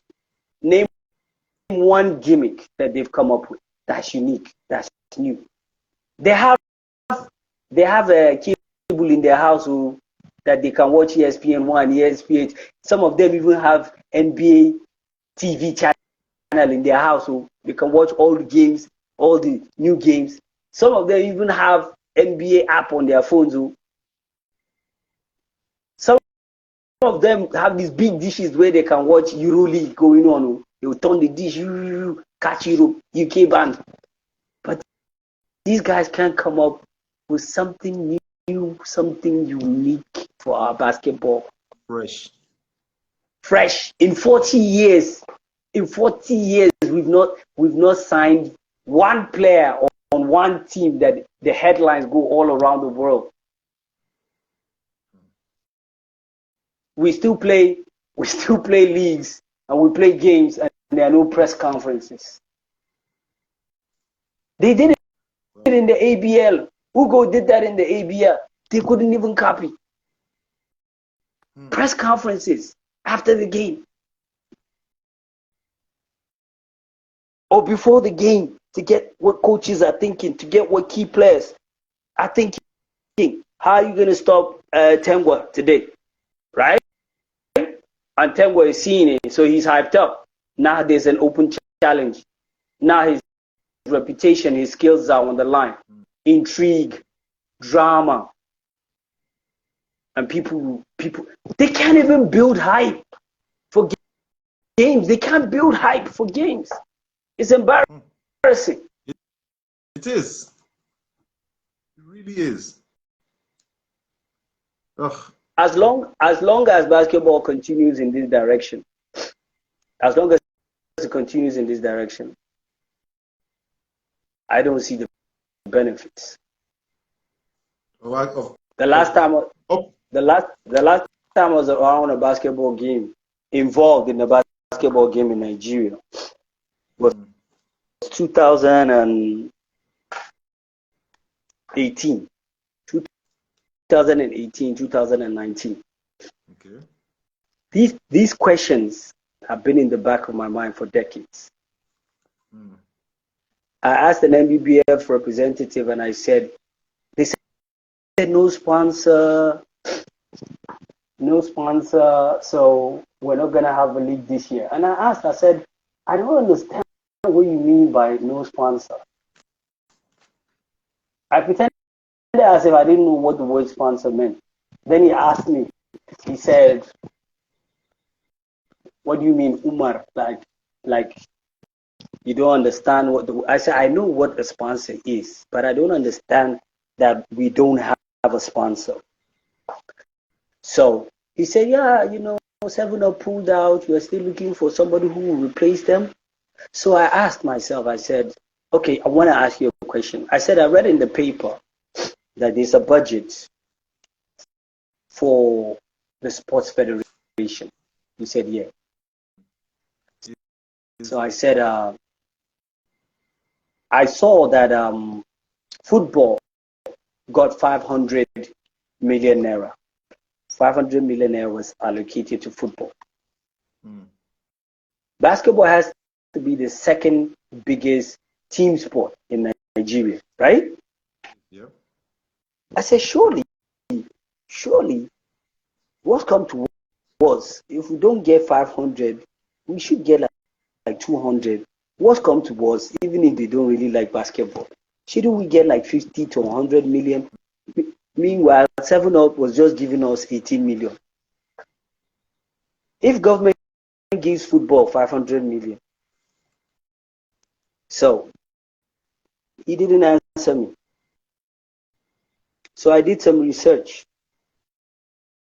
When I did some research, I found out that that's just the recurrent budget for the sports federations. Wow. They have the National Sports Federation, right? Yeah. That's where all the sports administrators are, right? Yeah. Okay, now then like MBBF is in Abuja, right? Yeah. Package B, you see it on their letters, right? So every year there's an amount of money that's given to all the sports federations in Nigeria. That's football, basketball, athletics, track, whatever. That money that they give them is just for running the office, paying the staff in the office, buying diesel, buying paper, buying all that stuff. What? What? What? What? If it's a project year, if it's a project year, that means there's a World Cup, there's an Olympics, there's tournaments that requires teams to go out. Then the budget balloons up because it's a project year. There's CONCACAF qualifiers, there's this one qualifier, there's that tournament. So I think there was one year that basketball got like 6 billion. 6 billion. They just went and spent 6 billion on a tournament and came back. That's why I say Africa doesn't have a viable, sustainable sports industry because it's deliberate. Whoa. They rather share 6 billion, spend 6 billion, than to have kids off the streets, away from crime, away from terrorism, away from prostitution, away from vagrancy, away from all these negatives. They rather spend money than to pump it into something. Oh. That's why we are the products, we are the services. And as long as you keep playing under this, slave mentality, this slave, this thing, that's the way it's going to be. It's not going to change. Buhari was a military head of state, retires, becomes a politician, comes back as a democratically elected politician. Tinubu was once a governor. I think he was once in the, Lagos State House of Assembly. Now he's come back as the president. You see them recycling it. That's why nothing will get done. So, I want to ask a question, okay? Mm-hmm. Now, of course, everybody knows you're very knowledgeable in I mean, I don't think we can exhaust a fifth of your knowledge on one interview. You know what I mean? With your knowledge and experience in sports management, in politics, and everything, do you think you'd ever vie for maybe like an MBBF leadership position someday? And if not, or if okay, I see you shaking your head. So why? Don't even go there. I know. Don't even go there. I know you have already. It sounds like an obvious question, but so let me tell you one principle about leadership. Any leader who comes out and vie for a position, let me go spiritual on you. The Prophet, our Prophet Muhammad sallallahu alaihi wasallam said, there will come a time that people will say, "Choose me. I'm your best man to be your leader. Choose me. I'm the best man to be your leader." He said, "Don't choose them. Don't choose them. They don't know anything. They're going there for themselves." We've already reached that time. This was said over 1,400 and something years ago. The Prophet predicted that over 1,400 years ago. A time will come that people will be saying, choose me, I'm your leader. That's where they are. You hear them say this one, say Baba, say this one, Titiato, this one. Jagaban, you hear them campaigning for themselves. They stand on the pulpit and they start talking about what they will do. They will do this, they will do that. So we call them munafiqins. That means they're like deceivers, right? They're deceivers. Mm-hmm. When somebody sells himself out to want to be something, he's a deceiver. He's trying to deceive you. Then, based on my reading, I don't know where I read this, but it says this. If somebody says that they want to lead you, what they're actually saying is that their life is so perfect. Everything in their life is working peachy, 100%. They have no issues, no flaws, that they're willing to take on your problems.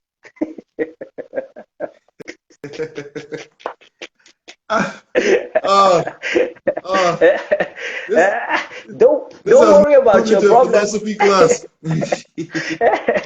Don't worry about your problems. I got you. I know your problems. I can fix your problems. Don't worry. I'll take it all of myself. Yes. So realistically, I know I can never be a deceiver. Realistically, I know my life is far from perfect. So I won't pretend that I know it all, and I won't pretend that I can do it all.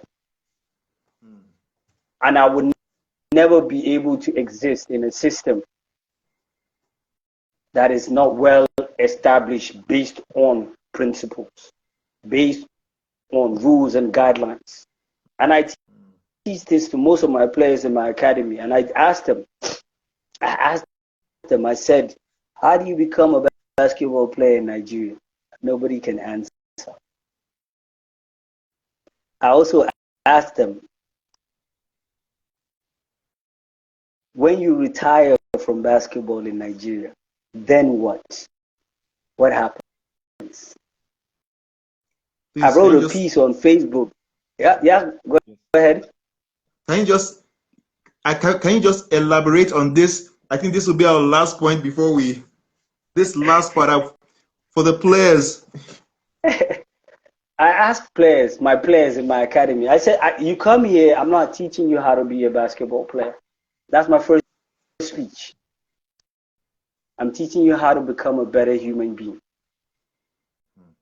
Basketball teaches you how to become a better human being because you see, success begets success. True. When you try to perfect yourself, you move closer to perfection. When you distract yourself from vices and temptations and spend your time doing things that make you better, you become better.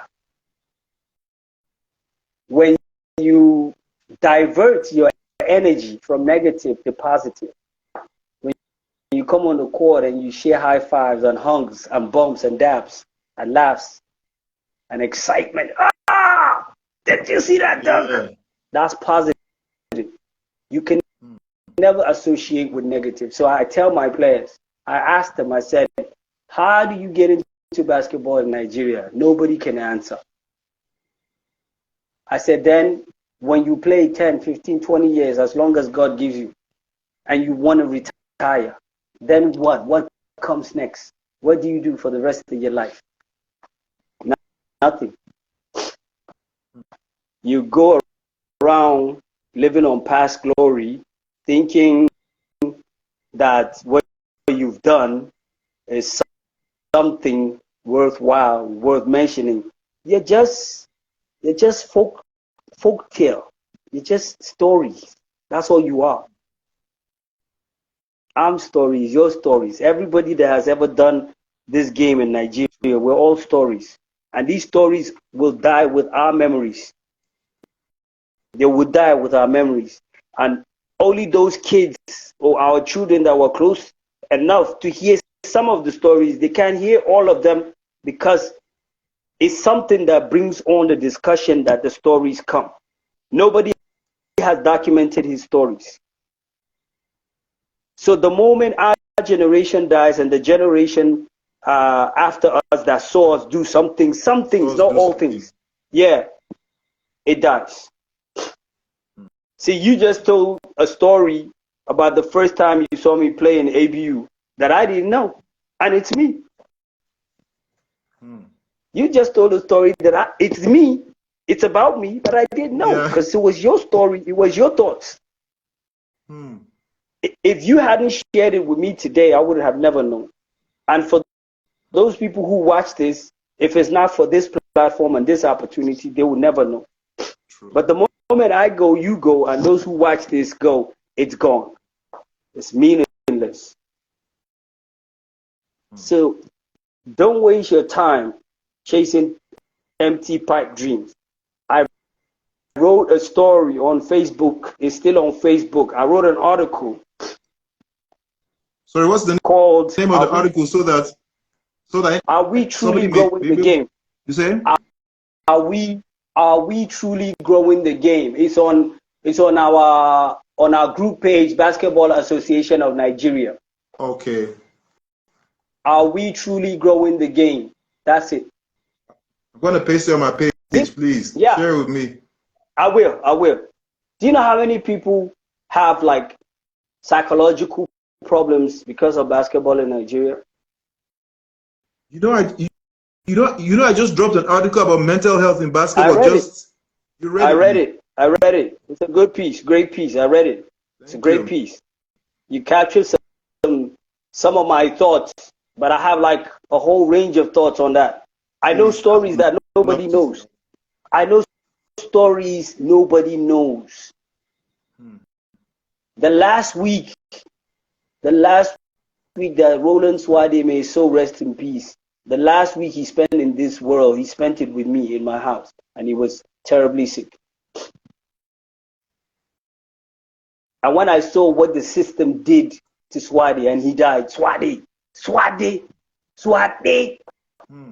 do Cody, Roland, I couldn't These believe were it. the These were the midnight star. My eyes opened quick. That was the time I started moving far, far away from all this basketball hoopla in Nigeria, fake hoopla. Let me tell you some of the last words he said to me. I don't know if you remember wrestling back in the 80s. Eh? yes, There used yes, to I be a do. Japanese. There used to be a Japanese martial arts wrestler called Mr. Great Fuji. Fuji. Okay, No, the Fuji. Okay, Mr. Fuji. Mr. Mr. Fuji. I know Fuji Mr. had Fuji. Mr. Fuji always had like a bag of tricks. One Yeah. one second, you beat him up. Next second, he puts his hand in his underwears, flicks something in your eye, and you're like, you can't see anything, and he messes you up and he wins. So we had this joke. Every time we saw one of those NBBF bosses, we would say, Mr. Fuji is coming, Mr. Fuji is coming.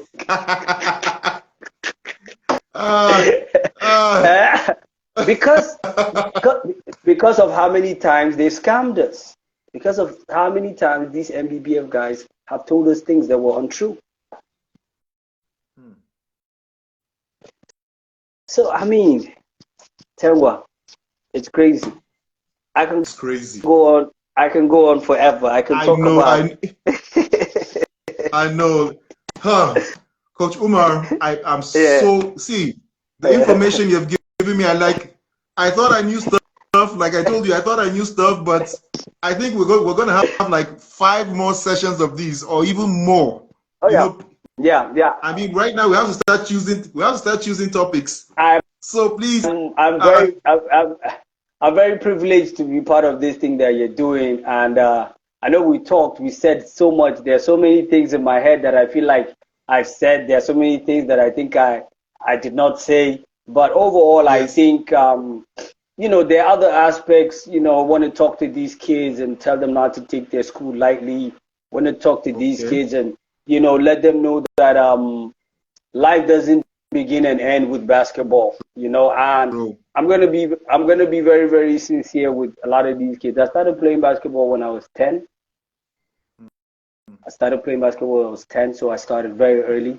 By the time I was 16, 17, I was playing for state team. But the factors that determine who you will be or where you will go, you can't predict them. You can't hang your hat on that. You got guys Wow. 26, 27, 28 trying to go to the US to play.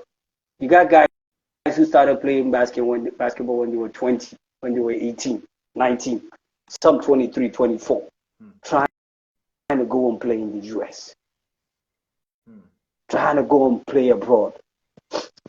That's not how it works. Nobody knows Yinka Dari. Yinka Dari was a former NBA player. May his soul rest in peace. He's passed away. He was my junior 4 years in secondary school. I discovered him. I brought him to Kofa Nasara basketball court. I started teaching him basketball. Being a senior, I used to beat him up and punish him in school. Have him like pick the pin or raise your hand on the basketball court while we played. Because I said he was wasting his talent. Because I was angry. At 16, Yinka was 6'8".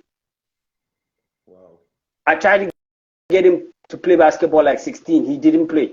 When he turned 20, 4 years later, I had left the school 2 years earlier. He came and met me and said that he'd been driven out of school and his parents don't want him to come home. Yinka now came and said he was ready to play basketball. I started teaching Yinka basketball. In Kano, that time, there were 40 kids, 40 of us that were trying to make Kano pyramids. They used to do a weekly list. The weekly list put players in order of their skills and performance. I was always number one on that list. Yinka came 2 weeks later. I was number two. He was number one. 2 weeks later. Wow. And I asked the coach, I said, how come he's number one when I play much better than him? The coach told me, Because he's almost 7 feet tall.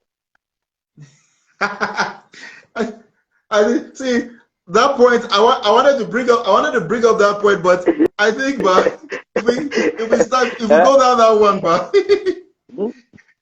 Do you know 2 years? 2 years after stepping on the court, 2 years after stepping on the court, I'd been playing for getting to about 8 years at that time. 8 years of basketball. Junkai came in 2 years, traveled to Washington, D.C. It's crazy. It's crazy. So, like, I mean, you got to understand that it's not everybody. Everybody has some path to follow in the game. Look at you. When I saw you play and you became strong, I saw the national team. Remember, I talked to you. I said, why didn't your dad just send you outside? You get like more opportunities. Remember? Yes, you did. You did. Yeah, because the path here was taking too long.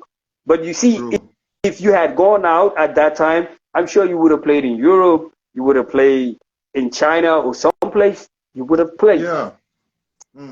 So you just have to understand that it's not all that you think that will work out.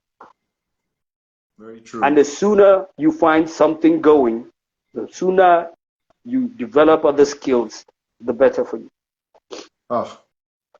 I think that's a mic drop. That's a mic drop.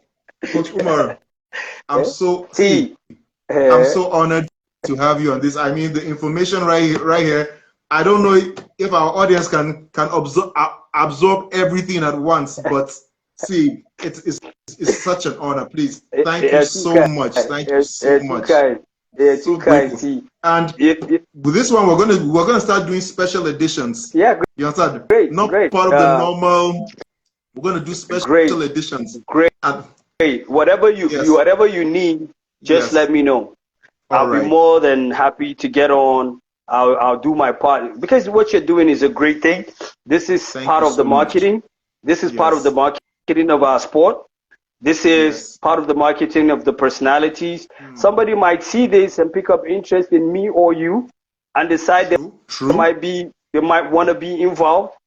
Some international media organization might see what you're doing and decide they want to support you. You build a fan base. If you build a good fan base, you work on TikTok, Instagram, YouTube, you get your followers to reach a particular number, you get CPA hits. Boom. You're 100K. yeah, it's gonna be a million. Ambitious, I guarantee you. Yeah, no, it's gonna get to a million. It's gonna get to a million. Thank you, thank you. You see, I should think bigger. Yeah, he should think bigger. Ladies and gentlemen, this is Hanging with the Force with Coach Umar Bala, aka the myth, the legend. I don't know what to say. And we out. Thank you for being with us. Please watch. Peace, everybody. Please love. Peace. Like, subscribe, and please share. Please share. Yeah. We're getting to 100. We're getting to 1 million followers.